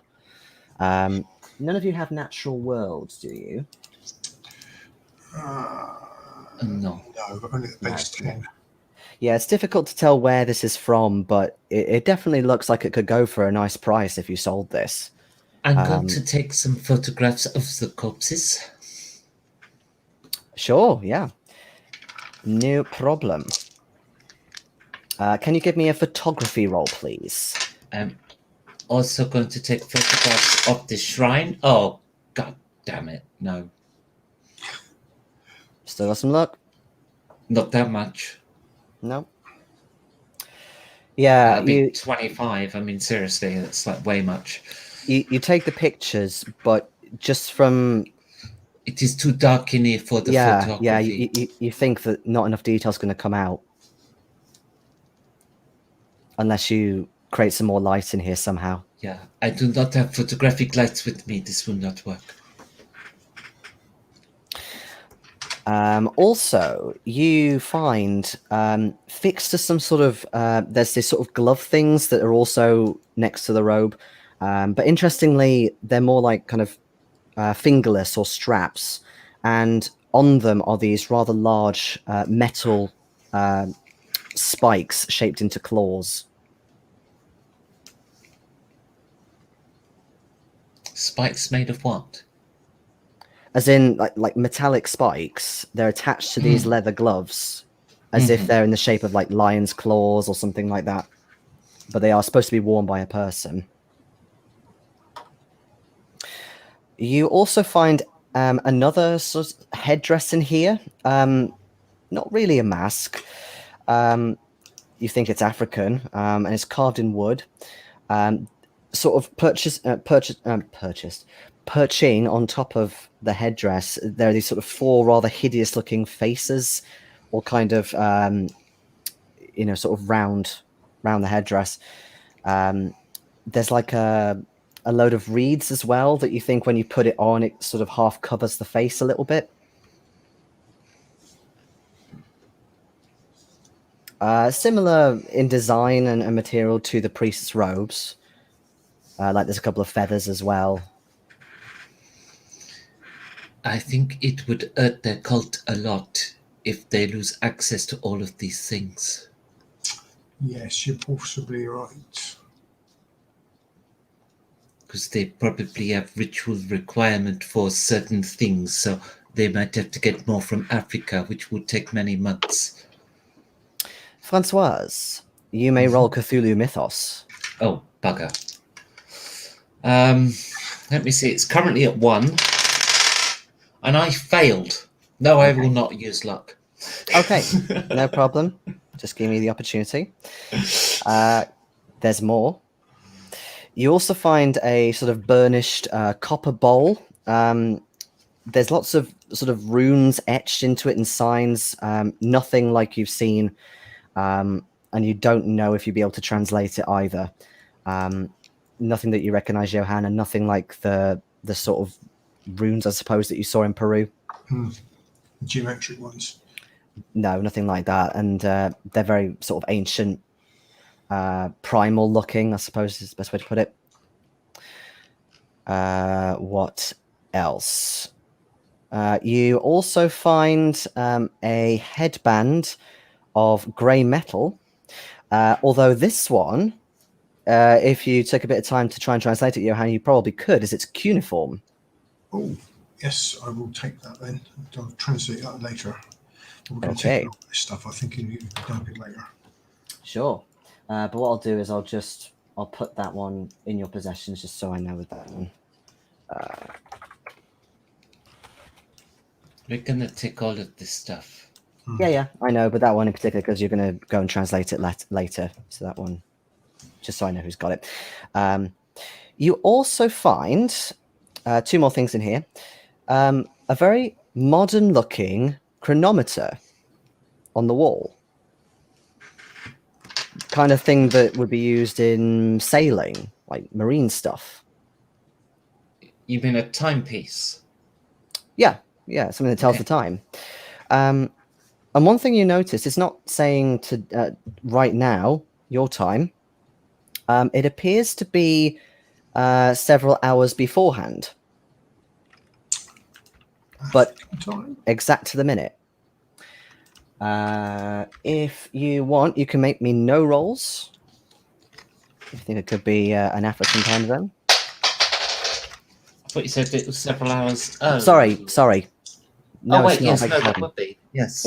It's ahead, sorry. Oh, yeah, no. Oh, God, no, I'm just double negative myself. Okay. Got me confused. It's a few hours ahead of the time. Mm-hmm. Oh, it's ahead. Okay. Yeah. But then African would be as well, so. Yeah. Anybody pass the no rolls? It's going to be Kenya, because that's where this cult's from. I made the education roll, yeah. Okay, so Johan, you first thought it could be Kenya, but then Kenya's on the east side of Africa, and this is not. This is more like Greenwich Mean Time. So west coast of Africa is in Greenwich Mean Time, isn't it? Like Morocco and, Côte d'Ivoire and all that lot.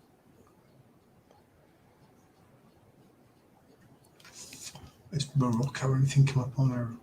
Hasn't come up, has it? No, I mean, there's quite a lot of countries around the, what do they call it? It's not the Cape, it's What do you mean? What, French Polynesia? Not Polynesia, French... West Africa. What I'll say with the no roll, Johan, since you passed that, you know that actually in Morocco, that's an hour later than GMT. Okay. So even west of that, so is that... Oh, God, I'd have to pull up a map to know the countries. That's in the sea, isn't it? Morocco's right on the edge. No, Morocco's south of Morocco. Gibraltar, but Africa goes even further west. You got Western Sahara, Mauritania, Senegal, Gambia, Guinea-Bissau, Guinea, Sierra Leone, Liberia. Actually, Liberia is probably in line with Morocco. I'm not sure about where the time zones fall, but... Oh,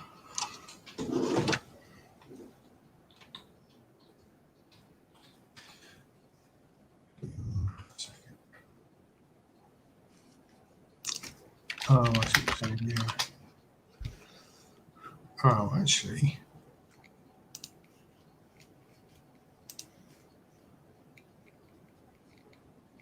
Actually, no. Morocco only just clips Greenwich Mean Time, I would have thought. It is in Greenwich Mean Oh, Time. it might have been, you know what? Yeah, you know what? I think it was... It is, yeah, you're right, because it's in the daylight savings as well at the moment, isn't it? So it's technically +1.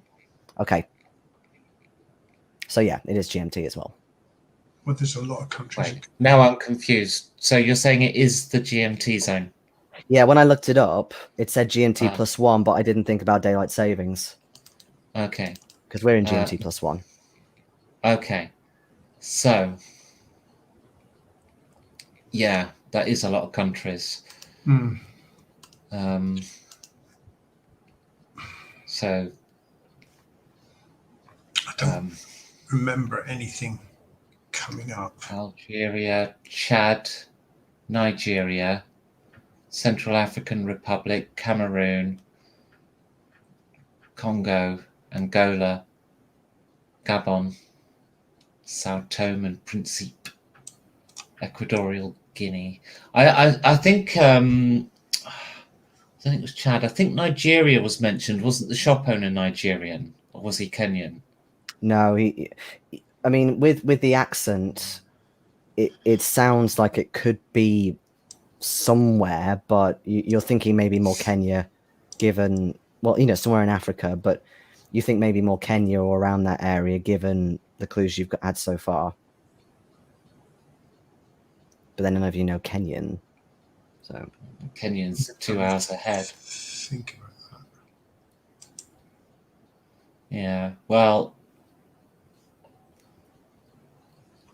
none of Niger, Cameroon, none of these countries I think have come up so far.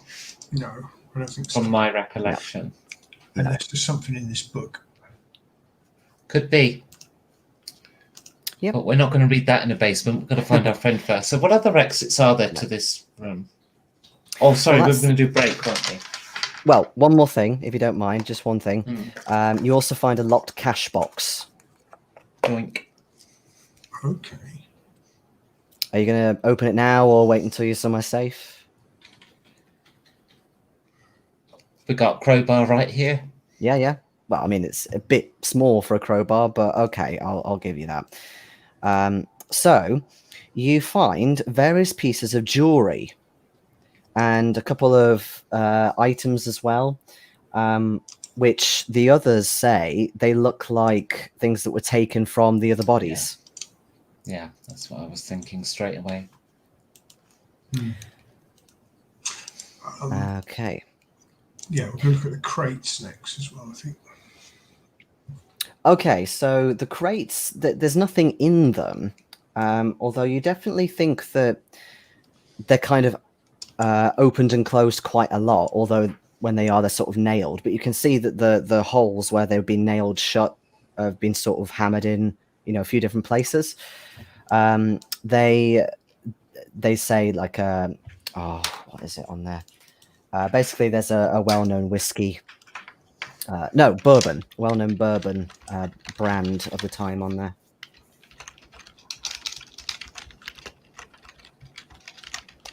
I can find it for you, but it will take me a bit of time, so I can do that after the break. Other things are here. Well, obviously not Winston. Winston is not in here at all. Like I said, nobody in the cages. The other things that you find are two long poles that are sort of leant up against the wall by the crates, and they have some sort of leather, like a loop of leather thong that sort of dangles from each of them. So a wooden pole with a leather thong dangling from it. Metal pole, like a long metal pole. pole. Yep. Definitely two-handed, and it's got like a leather loop, almost as if like to haul a donkey or something like that. Got yeah. Okay, no, that makes sense now. Does that mean there's something in the pit underneath this stone? Quite likely, it is for wrangling these creatures, the things we have shot.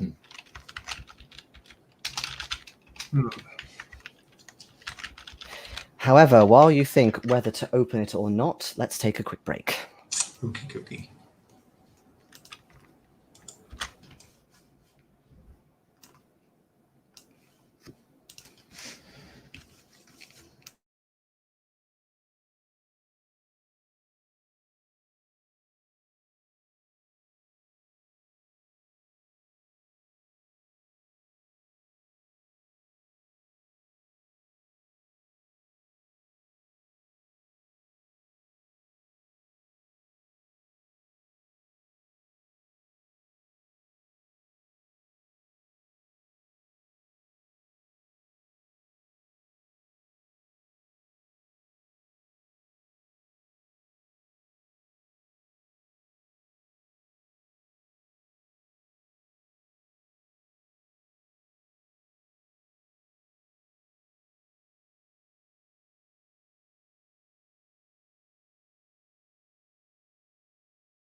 Yes, indeed.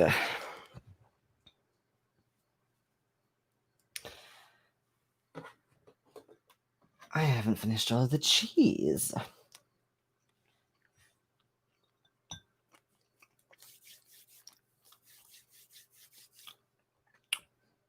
How are you tonight, Steve?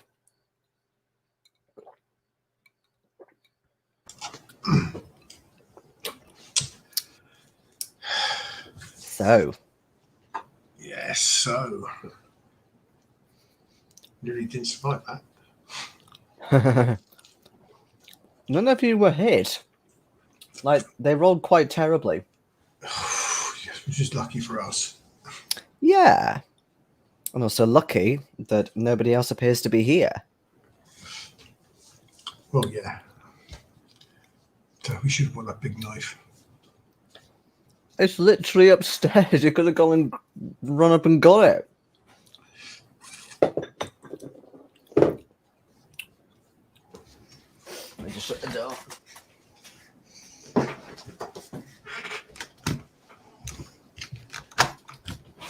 Okay. Yes, I'm good, thank you, Steve. This is the most awake I've been all day. I definitely think I wake up a bit when it goes dark. Right, so you start, well, the others start kind of getting the stuff then. Anything you want to leave? I mean, that's a daft question, but for logistics' sake. Yeah, we'll pile a lot of it by the door so we can pick up on the way out. Yeah, the only thing you can't really take with you is the chronometer, because that's like literally on the wall. Crowbar. You're taking the chronometer, okay. All right, takes a bit of time, but yeah, you can get it off. What about this stone? We could raise it a couple of inches and have a look inside.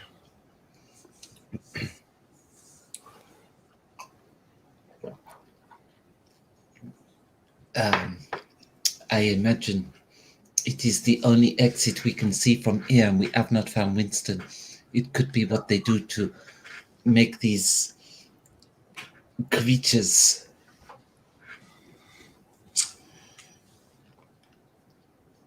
So I'll ask a couple of the other guys to give me a hand in pulling on the rope. We're attempting to lift it 2 or 3 inches maximum. Okay, so it's a heavy thing to lift. What is your strength, Johan? 54. 54.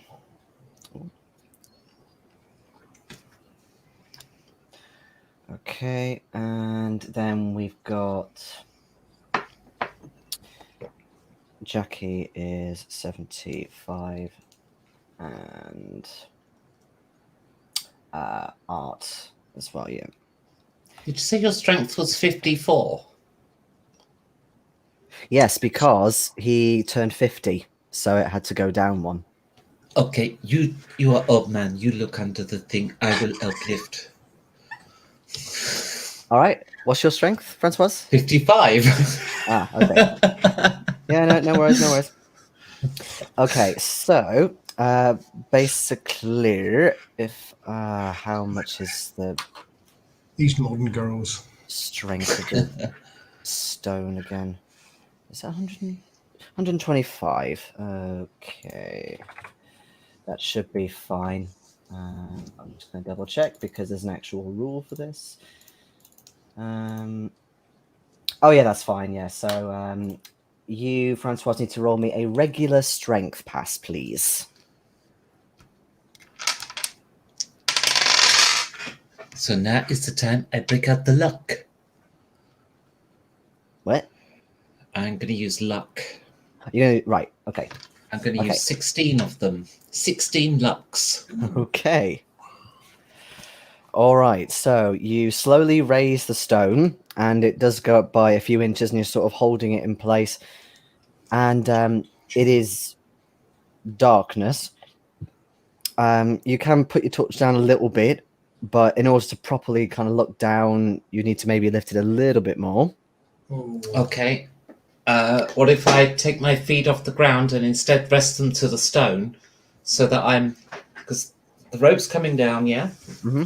So instead of just pulling, I put my feet up against the stone. Okay. Yeah. To try and, if anything, push the stone to the side slightly, but also using my whole body weight. Yep. Where's it gone? So hopefully we make a little sort of ring, crescent shape. Mm-hmm.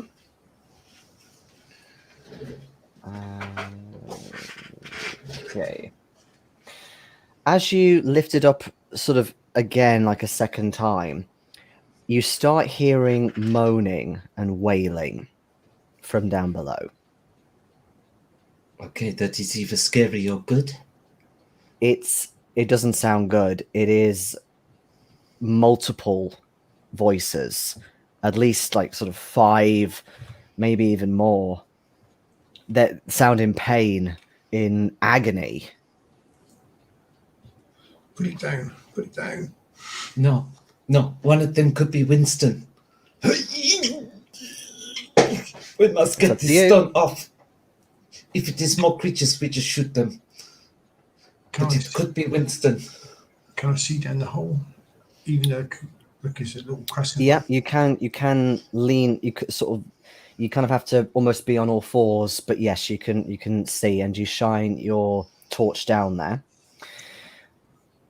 So what happens first? Okay, so as you shine your torchlight down there, suddenly the wailings get very loud, and it really kind of it almost sort of cuts through your ears like a knife. It really gives you the chills. Can you give me sanity rolls, please? Knew that was coming. And I'll roll for the other ones as well. 46. So I've made. Okay. That was all measure of extreme success on my part. Not that you can with sanity, but What was your story, Johan? 46. Was that a pass? It was, wasn't it? Yes. Okay. So both of you lose 1 sanity point. Art is going to lose 3. So for him, this is actually too much. Just that maybe he's heard somebody that he knows, but it really, really freaks him out. And he's a musician as well, so obviously sound could do that to him.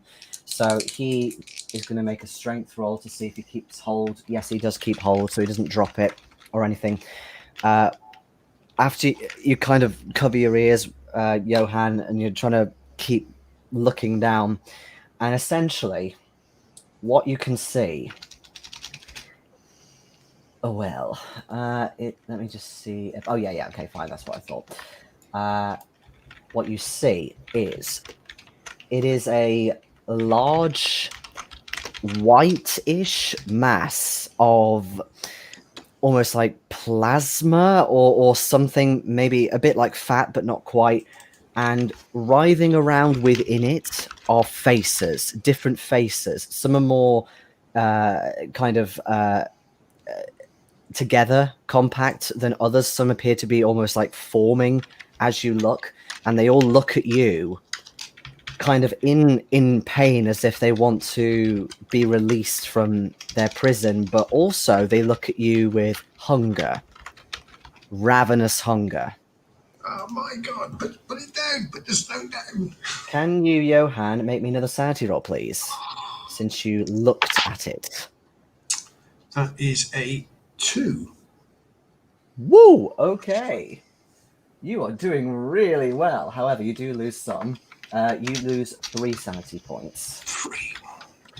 So, let's see. Francoise has lost 1. Johan has now lost 4. Okay. Okay, do you put the stone down?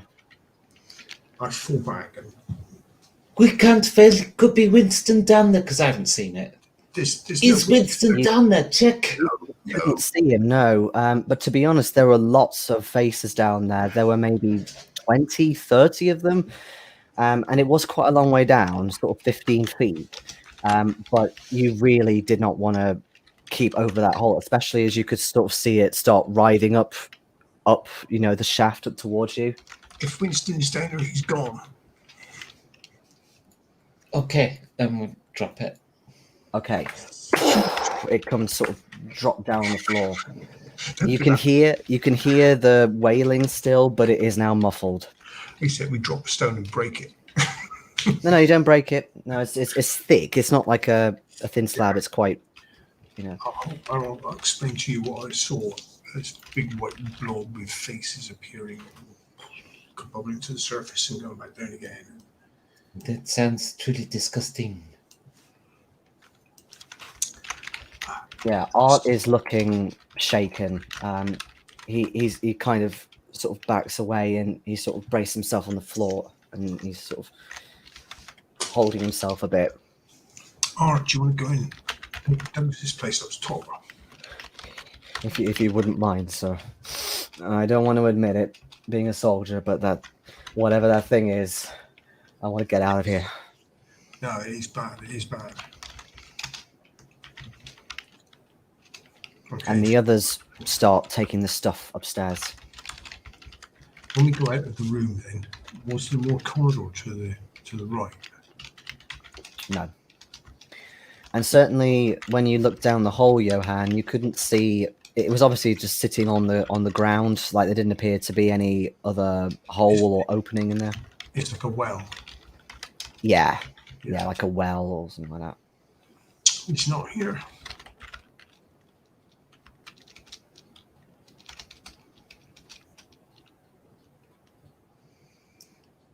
I don't know where he could be. No. But look, we know this man is of the cult, and he is upstairs. We have him restrained and guarded. He must know other people in the cult, and he must know where Winston is being held. So we question him. Yes. Should we bring it down here and question him next to the pit? What I mean? This is a good idea.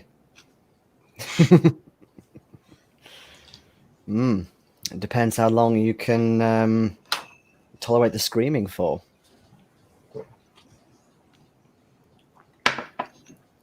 So we go drag him down. Yeah, that's fine. Do you just... Remove... Oh, yeah, you do your thing, actually. I'll wait. Okay, so we drag him down. Guns pointed to his back. And when we get into the pit, I'm going to take off the gag and I'll immediately say, do you recognize this? As in the scarf, rather than you pointing. Yeah, the scarf. You sent it to me as a warning. No. I have been here working, girl. Then you will tell me where Winston is, where you have him held, or you will join your fleshy mass under the stone. It would be a great honor. Well, first, we'll send your hand down.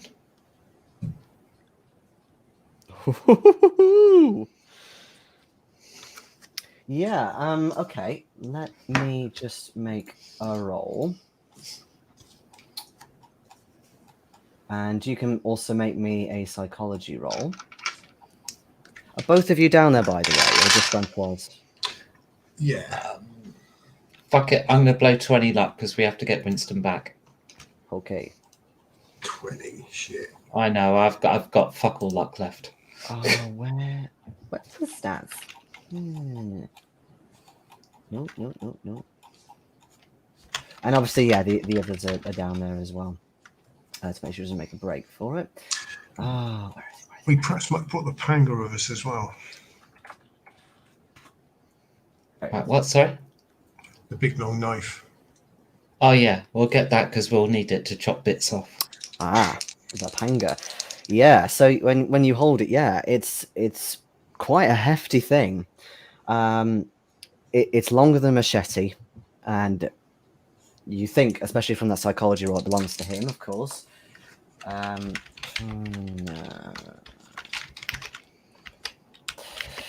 However, when you're threatening him with things involving being thrown in the pit, You look like you're not going to get him to talk that way. It's not a threat to him. It's an honor. It's something. It's almost like a privilege that you're granting him.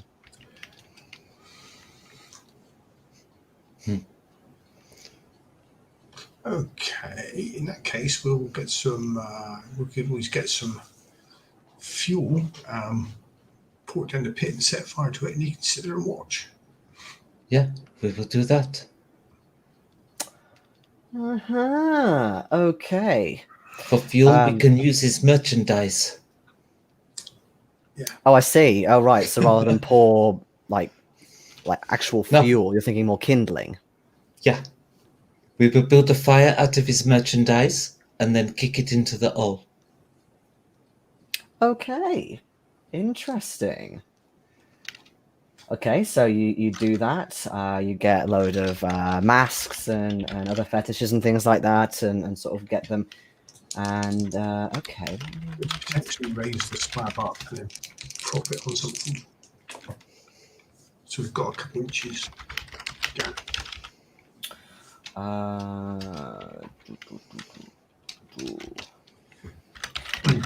Yeah, he is still. He doesn't appear phased. He just sort of brushes off and says, "That is replaceable." Yeah, but once we built the fire out of his stuff, now we're going to hoist the stone up. Okay. Once So- again, the screaming resumes. You do not have long because this fire will go down there. Can you give me sanity rolls, please? He also does sanity. Nice. Oh. I wonder if that's a typo. Oh, hold on a second. Or is he? Oh, actually, that might be correct. I have a feeling it is, but I'm just going to double check, just in case.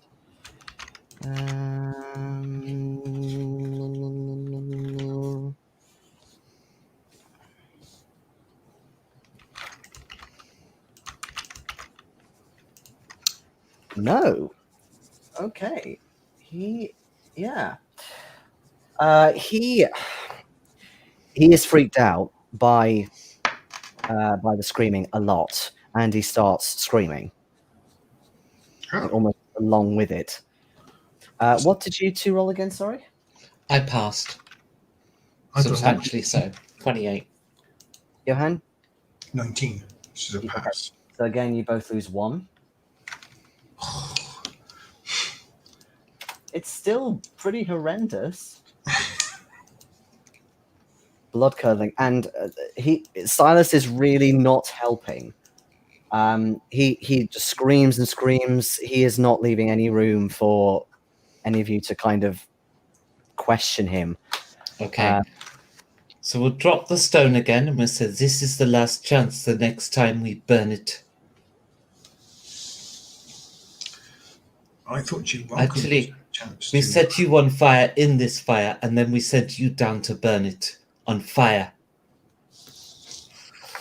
Okay. We want to get our friend back because he will die tonight if we don't. So we are quite prepared to get rid of you. We already know you killed all the people that have gone missing. We found the jewelry box. Okay, with that, you can have a bonus die, but make me an intimidate roll. Okay. I've only got the base 15. Oh! Do you roll both d10s for the bonus die before you decide to spend luck or not? Yeah. Because I'm only 10 off. Okay. No. Right, so I will spend the 10 luck. Okay. Oh my god. So I have 2 left.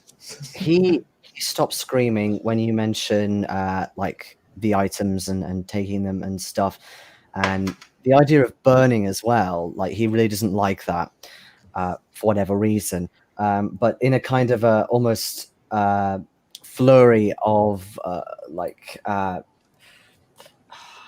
just inconspicuous noise, he eventually starts speaking properly again. And he says, "He is not here! He is not here, you fools! It is obvious where he is!" And It where is is that then? It is at the Speakeasy. They are all there celebrating tonight. That is our new place of holy worship.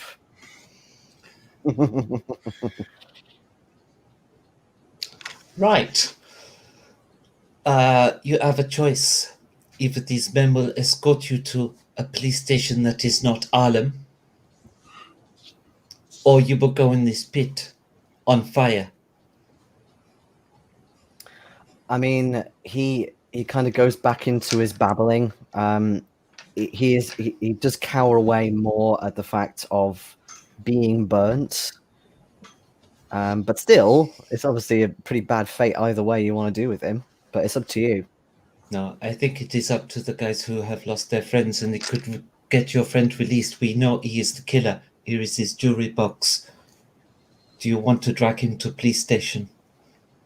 But it will have to not be Harlem, because he pays the Harlem police chief off. They sort of look at him as if, God, you bastard. But one of them does sort of step forward a bit as if wanting to push him in. But then the others say, it's tempting, but we can't. We need all the evidence that we can get. You're right. But our friend is at the Speakeasy, and there are apparently lots of them. So we need to somehow deal with him whilst also being there with as many of us as possible. Well, maybe we can delay them possibly, but if it's anything like the amount of numbers we've seen, there's no way we could take them. Like, we could barely take 4 of those things. We might need extra help. I think Do you have extra help? Oh, sorry. I think these will be people. Yeah, but even so, think how many people could fit in here for a sacrifice. Do you have extra help? From what we just seen, I doubt it. Not us. Maybe we could get the police involved, but they'll obviously need evidence. Evidence is all in here, but we cannot call Harlem. Having said that, if the cult uses that thing below for the sacrifices, that's here. That's not at the Speakeasy. This is true. So let us destroy it. Yeah. Coming here later, perhaps. They might well be. They might well just be at the Speakeasy for now. He could be bluffing, and they point at Silas. Okay, let us siphon fuel out of a petrol tank. Okay. Can you both make me luck rolls? I've only got 2 luck left. That's why I said both of you. 31 from 58. Okay. So, Francoise, you have absolutely no idea where to get fuel. There's none here. But From a car. Well, okay, fine. You try a car, but you just can't get it open. It's too I'm in cold. a basement. Well, that too. But Johan, you realize that further down there is a gas station. So I'll say that given it's really dark, it's like past midnight now. It takes a bit of time, but you are able to get a sort of little handheld tank filled up. To look for Francoise. And then, yeah, you bring it back. Mm-hmm. Okay. Yeah, so presumably you just chuck the contents down with the kindling and you just light it up. Yep. Yeah. All right. Let me just double check. Oh, well, you're going to have to open it, of course. Yes. So I'll say, because you succeeded the first time, you do get it open. Who is going to be the one that chucks the stuff down? Because you do need 3 of you to keep it open. Yeah, we'll just use a broom, and so Johan's doing that. A broom might not be enough. Or do you mean sweeping, like with the broom? Yeah, to sweep all the kindling in. and then pour the fuel down. Yeah. I thought you meant like prop it open with the Or broom. vice versa. Wouldn't- No. wouldn't- The broom is simply to move the Okay, fine. fire down. All right, so can you both make me sanity rolls for hearing the screams? Because again, they start up even worse than before. I failed that one. Oh dear. What is it again? Oh, hearing for the first time. Okay, so you lose 4. Oh, that's 8 I've lost. Yeah, it's. I mean, it's not 5 at once, so you're okay, and you haven't lost a 5th, not yet. Shit. Does that put me on 74 or 75? I'm not sure if I did it already. I've had you down at. I've got you a 70. I didn't lose any sanity. I mean, other than these 2 ones, I think I started at, what was it, 77 or 78? I can't remember. 70. Or was it? Oh, maybe I miscounted. You got me at 70. I've lost a lot. I can't No, remember what I had at the start of the stream. I've lost 3. No, you lost 3. Okay. All right. Why don't we put you then as 70, 73? Oh, 73. Let's lose it. Now, tell you what. Look, I know I've lost 3. I'll go and check at the end of the stream. I'll check the start of the stream. Okay. Well, I've blown all my luck. I'm not having my sanity nicked as well. All right. Okay. Yes. Okay. And the Harlem Hellcats are again shaken by this. So yeah, you've lost 4 to die. Okay, and then because you're the one who's doing all the chucking, you again get to see it once more. So can you make me a SAN roll, please, Johan? Yeah, make that one. That's 46. Okay. For that, so you lose another 3, but it's not again part of the same roll, so you're okay. But it takes you every fiber of your willpower to do this. Just seeing it again, it looks even more grotesque than it did before. Its mouth's kind of open really unnaturally wide, as if it thinks it's going to get food. You think because you're chucking stuff in, but obviously it's kindling. Some of the big stuff almost kind of lands on it and sort of sags the thing. You obviously douse it in the petrol, light a match. Well, take several matches, a handful of matches, throw them all in. Yep. Okay. Oh, that's convenient. So it's smoky now, and the smoke starts coming up. So do you close it? Yeah. Yep. Basically, you've turned it into a kiln, and if you stay any longer, the screams get louder and more piercing. You realize that you're harming it. It is just horrendous, this din. Okay, we You can go actually start upstairs. hearing noise upstairs. Now we tie what's his name to the rope so that he can't get away from it. Mm-hmm. So that he's stuck with the screaming, and we'll tie him up real damn tight. And then we'll wrap a rug around him, and we'll rope that shut as well. So he's going to have to listen to that screaming. Bag up all the stuff, apart from all the murder trinkets and the murder weapon, which will make sure we've got fresh prints of his on. Yep. By forcing his hand around it. Mm-hmm. And then everything that isn't murder evidence, we will take. Mm-hmm. And we'll leave him there, I think. Okay. The question now is, we've got to go to this speakeasy and get Winston. Yeah.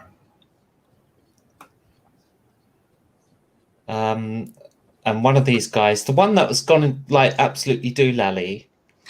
He's not doolally, but he's shaken up. He's not being very responsive. Yeah, we'll send him to go to the next nearest police station. From Harlem. Okay. From Harlem. Yep. Or actually, no, we'll give him the name of the detective that we trust. Pool. All the way down in Chelsea, though. Yeah, it is a way off, but we trust this guy and we know. So in the ledger, I tell him about the initials in the letter and how it correlates to the guy in Harlem and how I had threats from the guy in Harlem after coming in here. So do you try and, I mean, do you find the ledger? Do you try and look for yeah, it? yeah. I'll find the ledger and I'll point out the entries and say, look, this is the captain of Harlem, and the captain of Harlem interrogated me after I came in here to try and scare me off, showed me dead bodies, things like this to scare me away. So I'll explain all of that. Say you relay this to Paul in Chelsea, and he will deal with it. In my trust. Okay. I mean, do you expect me to bring him back here? Yes. We have the murderer right here.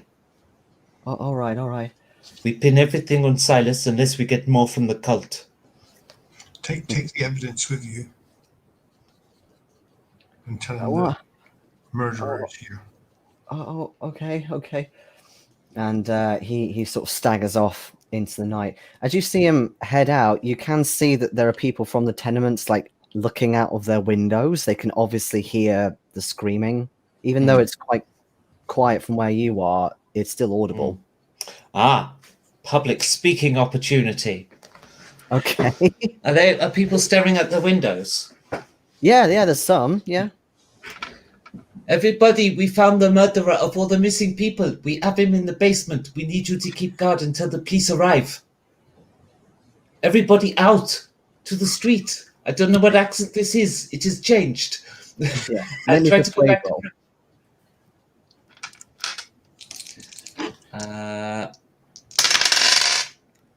Nope, I failed. Not by a lot, but I haven't got any luck. How much is your persuade? 50.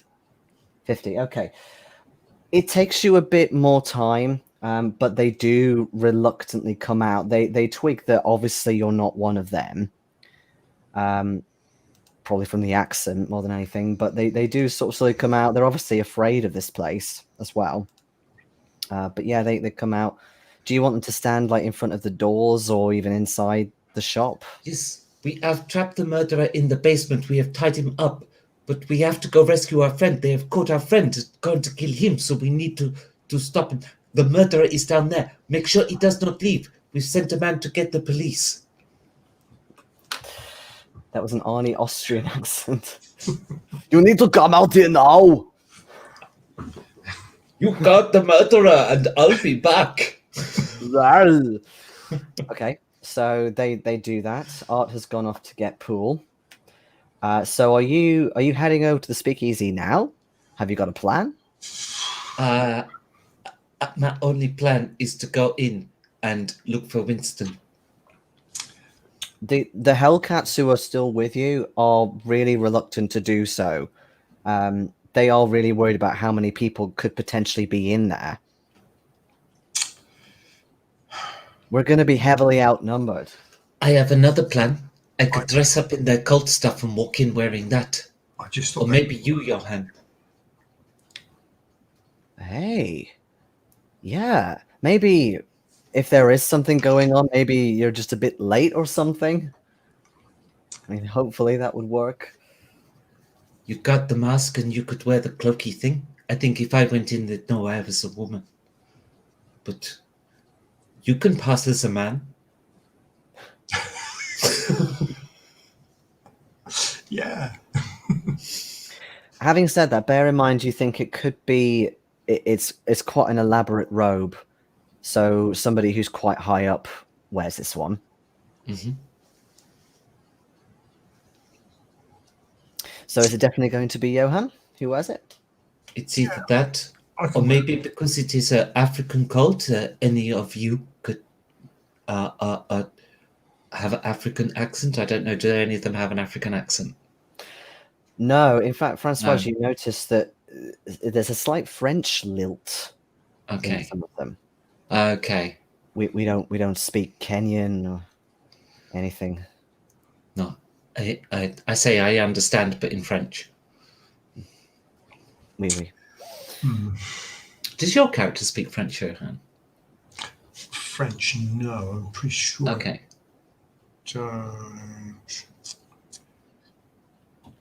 Greek, English, German, Arabic, and Spanish. That is. We both. Well, I think we all share Spanish as a language, Indeed. which is a good way to cover our tracks when talking in public.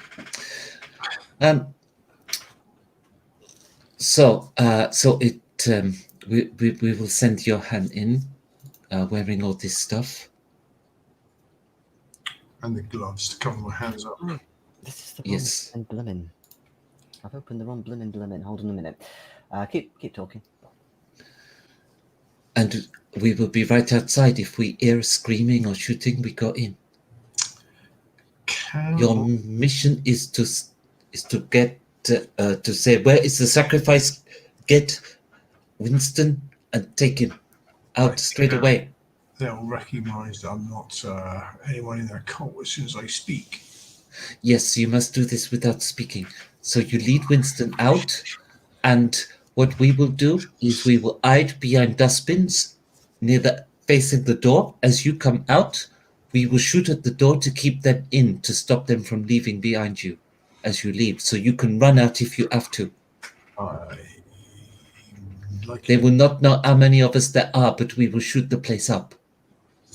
I'm liking the plan less and less. But if you are running, we will shoot. If you walk out, we won't. Can I take 5 or 10 minutes to try and unjam the gun? Of course. Yes. Yes, you can. So should the Hellcat who at the same. Yes. I can't remember how that works, actually. I think there's a mechanic, but I mean, they'll have spares as well, so if you want to take a rifle, then you can take a rifle. Although, actually, that's probably really inconspicuous and a bad idea. I'm not going to walk in with a rifle. No, just ignore me. Completely ignore me.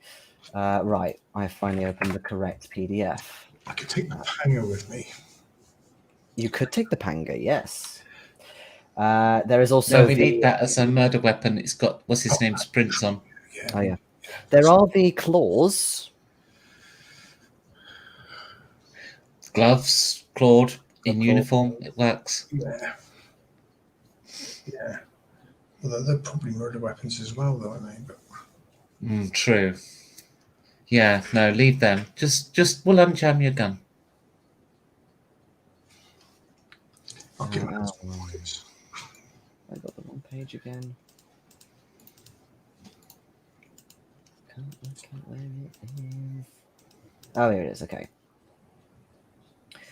Okay, so what time would it be now? About 2 o'clock in the morning? Maybe even a bit later. All right. So, do you say you're going to accompany Johan to the place and hide behind the bins? Yeah. Yeah. So what I'm going to suggest myself and the remaining Hellcats do, we'll set up some bins opposite as cover. We'll hide behind them and we'll wait. If Johan comes out walking, it's all fine. If he comes out running, we're going to shoot at the door behind him to stop anyone else from following him. And of course, what they won't know is how many of us there are. But what they will know is there's multiple, because we'll be boom, boom, boom, boom. So the idea isn't to kill people; it's to stop him being pursued if he's running. Okay. Fair dues. Okay. Can you, Johan, now clad in the robes, make me a disguise roll? Oh, shit.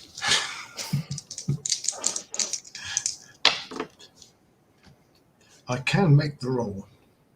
Oh, okay. Just a regular or more than that? I can't pass the roll, but I can make the roll. Okay. No, that's a fail by 73. I've got the base 5. Oh, I see. I was going to say, I didn't think you had disguise. Okay. Okay, so, right. So, obviously, there's the front way in. Do you take the time to say, look for another entrance or another way in? I think they were going through the back. I don't think they'd risk the front. Oh, Chap Hunter's in the chat. Hello, Chef Hello, Hunter. Chap Hunter. By the way, potions are going live next Thursday. New pathfinding as well. This Thursday coming, yes. A few days from now. Okay, so you have a skirt around. Yeah, I don't think they'd be going in the front dressed up like this. So, So the other way around, you can see there's another entrance in, which you think is maybe used in case of a fire. It's in the actual bar area. However, you do notice a couple of people who are still sort of drinking up their last drinks. They appear to be a bit merry. Do you do anything? they look like customers. Is the place still open? You think everything's pretty much closed down, but they're just drinking up the last of what they've got. I'll give it a couple minutes. Okay, bear in mind, it is still pretty well lit in there, so you will be seen if you just stand there waiting. I'll go in then. I'll have to go in. Okay.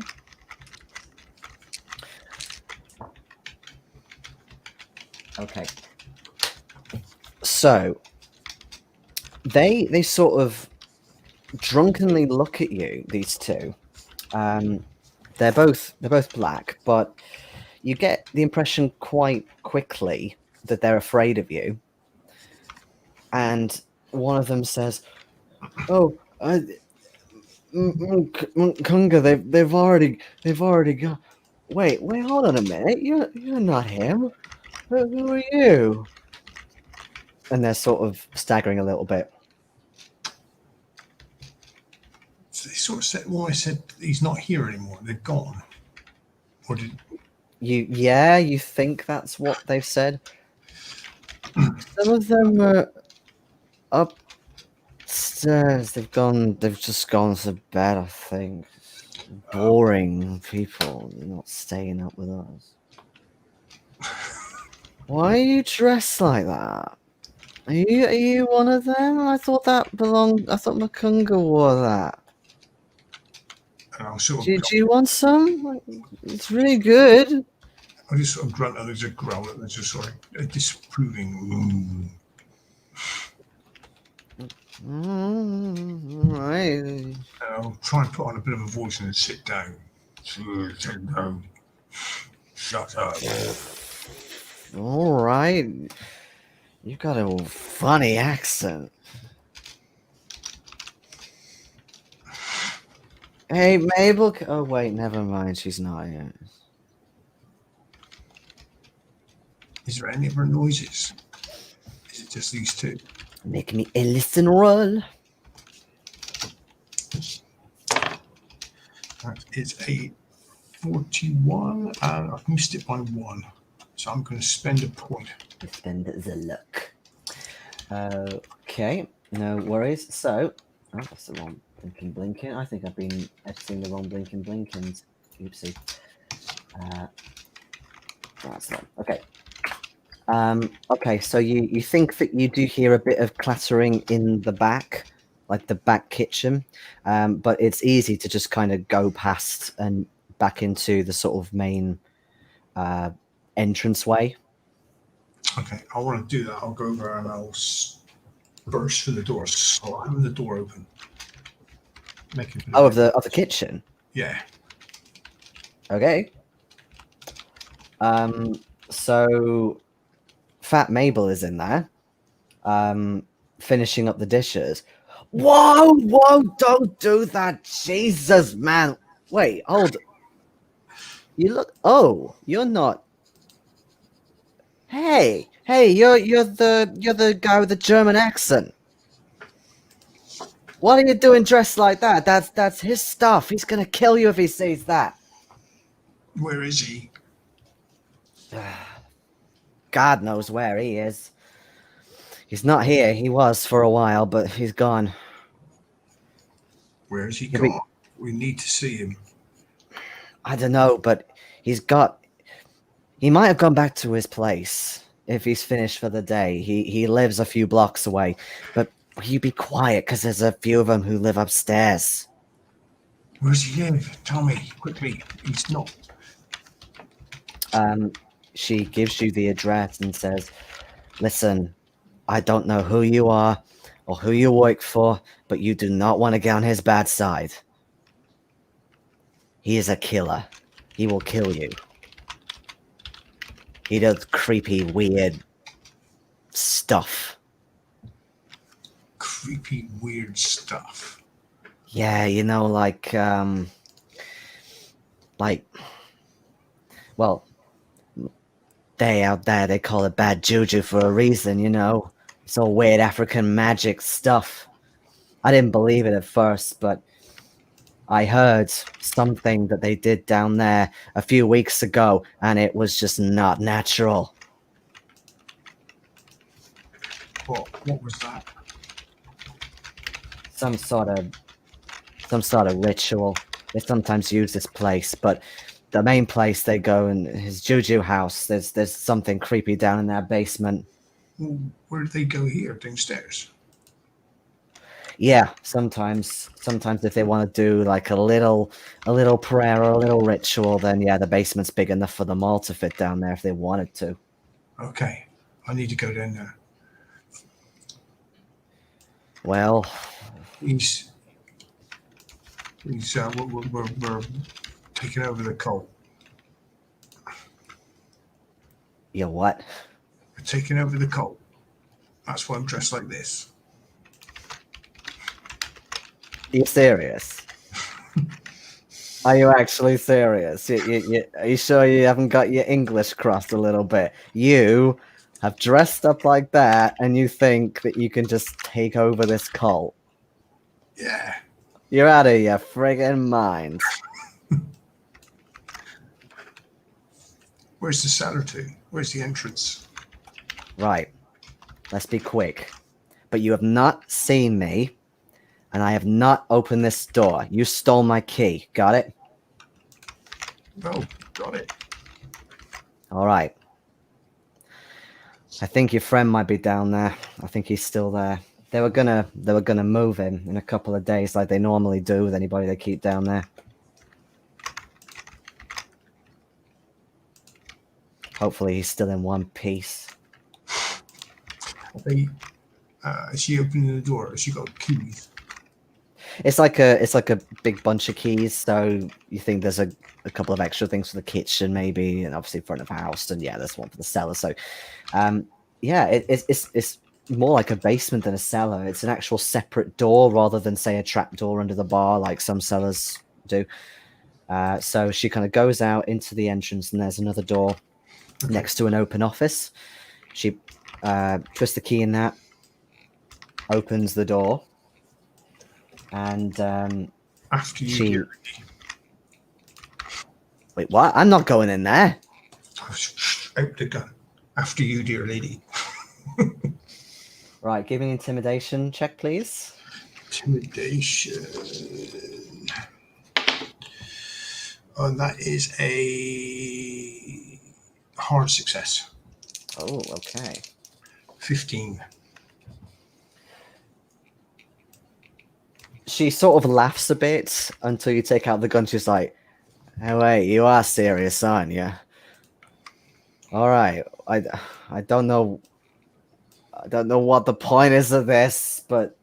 And she sort of puts her hands up with the key so you can see the key, and she goes down. The point is that I'm getting locked in after you've gone down. Oh yeah, fair point. Okay. Right, so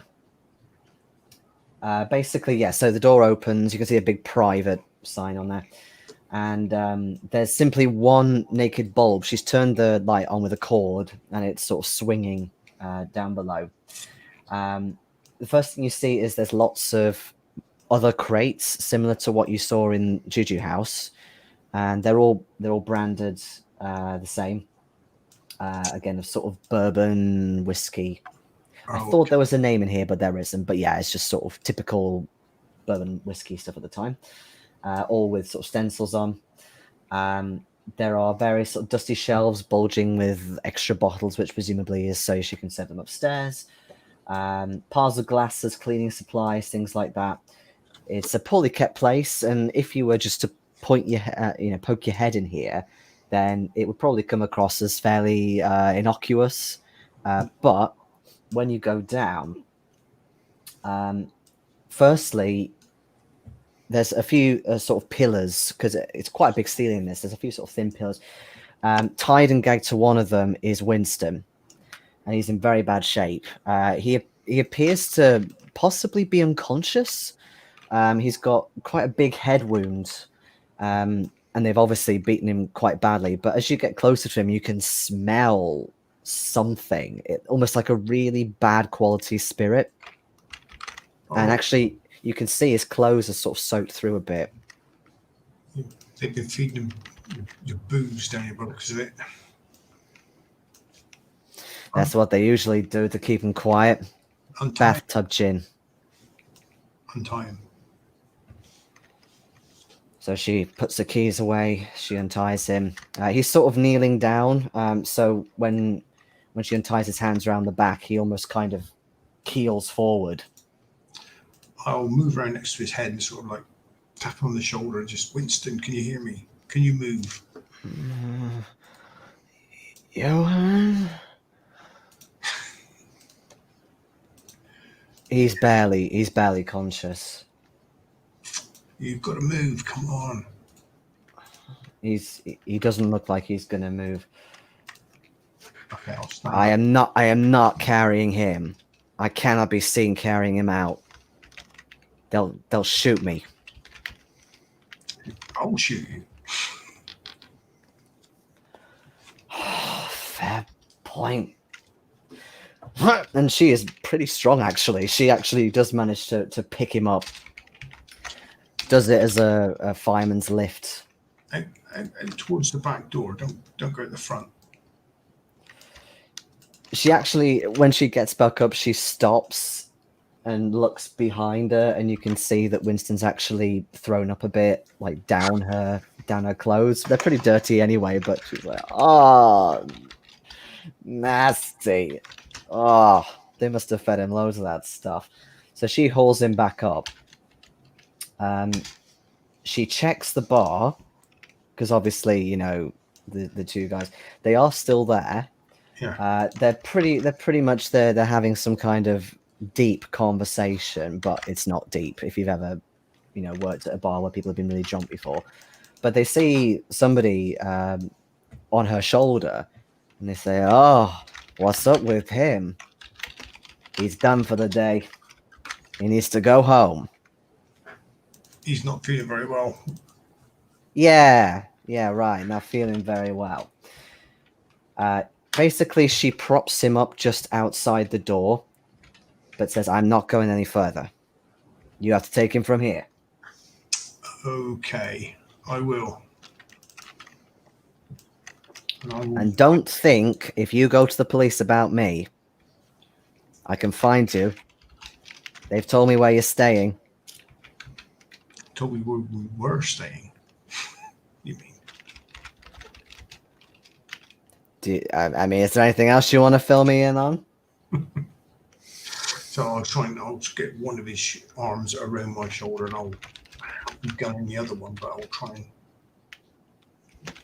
and half carry him, but steady him out Yeah. the alleyway.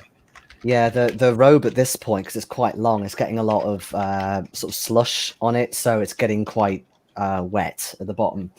And your shoes are muddy from it as well, but you sort of slosh around to the side where Francoise and the others are waiting.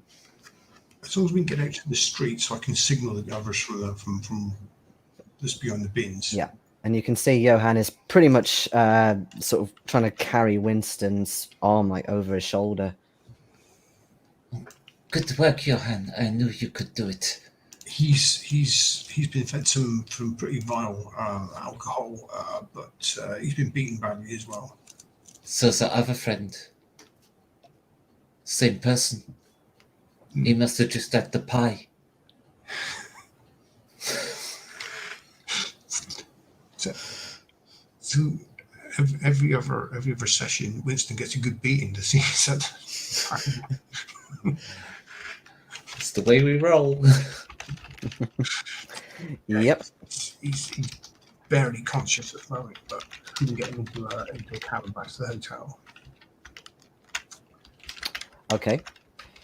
Yeah, that's fine. I mean, like I said, his head wound is quite bad. It's not bleeding anymore, but you think he's even though you're not a doctor, you can tell he's in a bad way.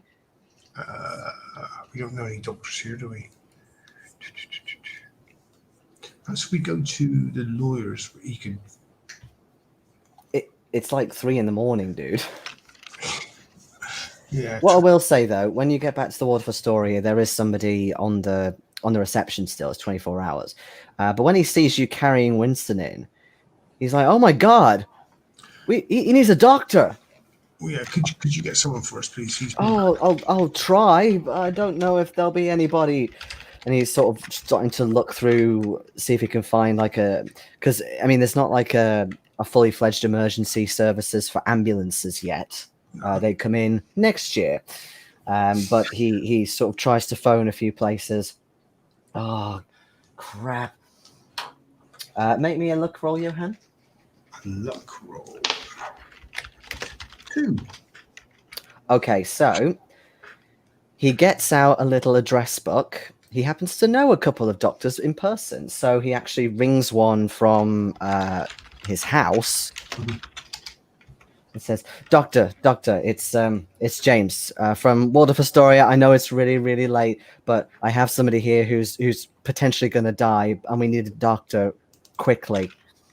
And you hear sort of a moaning from the other end, but he does say he's going to come. So eventually he comes. About 20 minutes later,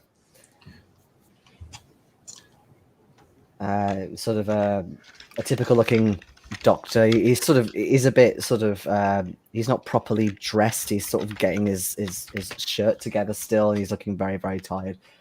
But he's got a mustachio. Do you take Winston up to his room, or do you lay him down somewhere? Yeah, we'll put him in his room. Well, I'll ask the reception if there's a spare room nearer to the reception, a different room. Have they got? Sure. Yeah, we can put him in 159. Yeah, that's fine. Yeah, because he's on the 11th floor. Yeah, okay, I get your point. So they go to 159. They open up the door for you, all nicely clean. Put him on the bed. The doctor says, "Well, I mean, really, he should go to hospital. He's in a bad way. I can patch him up for now, but if you could do your best for now, yes, there's probably some awkward circumstances, not of his doing, but has he got in trouble with the police?" He has. No, he's a respectable member of the society. He is a scholar and a professor. I'm just asking. In his own field, probably more qualified than anyone in here. And at the hospital. Wait, are you talking about Winston as a professor or Johan? Winston. Because he's not technically a professor. He's studied, but but even so, the doctor looks a bit like, really, a black person is studied archaeology. He is much loved by his community, by the community. He is a very established man of good standing. Right. So you don't have to give him the second-rate treatment. All right, I believe you. And he starts undoing. Call-out fee as well. We'll pay you a nice call-out fee for your trouble as well. I jolly well think so. This time of night. So he undoes Winston's shirt, starts dressing up his wounds, especially the head wound. my thinking was I didn't want to take him to a hospital.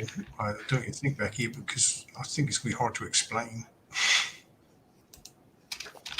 No, he was kidnapped. We are already telling the police.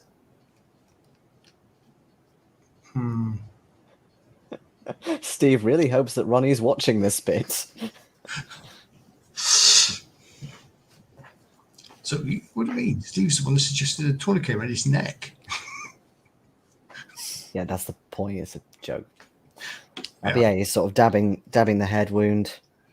He's definitely received some bruising and even some lacerations to his chest area. We should call telephone Chelsea police station too. I want to get Dr. Poole. Detective Poole. Lieutenant Poole. If he is not already in Harlem, it might be asleep. But screw him. Okay. I will leave a message. Okay. So you give the station a call, and they do put you through to him, and says, "What? Who is this?" Have you had a message from the young black man? I forget his name. He brought of the murders in Harlem. Oh, madame. Funny you should be calling right now. This young man, he had to come fetch me. God knows what time of night it is. He shoves a big knife in my face, saying it's a murder weapon, and now you ring up. Yes. Yeah, he's told me about Harlem. I'm trying to get some people together. You know, you cannot trust these people. Have the man from the captain from Harlem on their books. Also, they kidnapped our friend Winston, who we have just rescued, and he is in bad way right now. Oh, Jesus Christ! All right, lady. Just let me get myself together. And you hear him sort of slurping coffee mid-sentence. I need to get all this evidence. I need at least one of you to come in and tell me what the hell's happened. Preferably your friend, if he's well enough at some point. But we're gonna go to this place first and see what the hell's We going left him on. tied up. So if you are quick, What? you might still get him. Alone? The murderer, yes. You left. Why the hell did you do that for? I tried to get the locals to guard him, but they did not respond. But we still had to rescue our friend. Well, they wanted to come with you, really. I want to give Francoise a nudge at this point and just say, this is the address of the leader of the cult. Also, we have it is a cult, and we have an address here for a leader of the cult. Oh, okay. So you should arrest this person too. So who's the person you've left at this juju house? Eve is the owner of the Juju house, where we found all the evidence of the murders. So who are we going to find at this other house? It is a member of the same cult. The person who leads the cult is at this other address. Responsible for the murders. There are likely other members of the cult, but I do not have a member list. Oh, okay. These two are linchpins, as I understand it. Yeah, there's a bit of silence, and he's kind of, you can almost hear the cogs whirring, and he's sort of putting to. All right, okay. Maybe I need something stronger, and you hear the drawer open and shut. Right, we're gonna need more people. Okay, all right. I will. I'll be in touch. We will be at the hospital if you need us. We've been advised to take our friend there. All right, and then he hangs up. So let me just make a couple of notes. Going to Juju house, and Poole knows address, and Poole has the panga and the jewelry, and the jewelry, yes, and the ledger. Okay.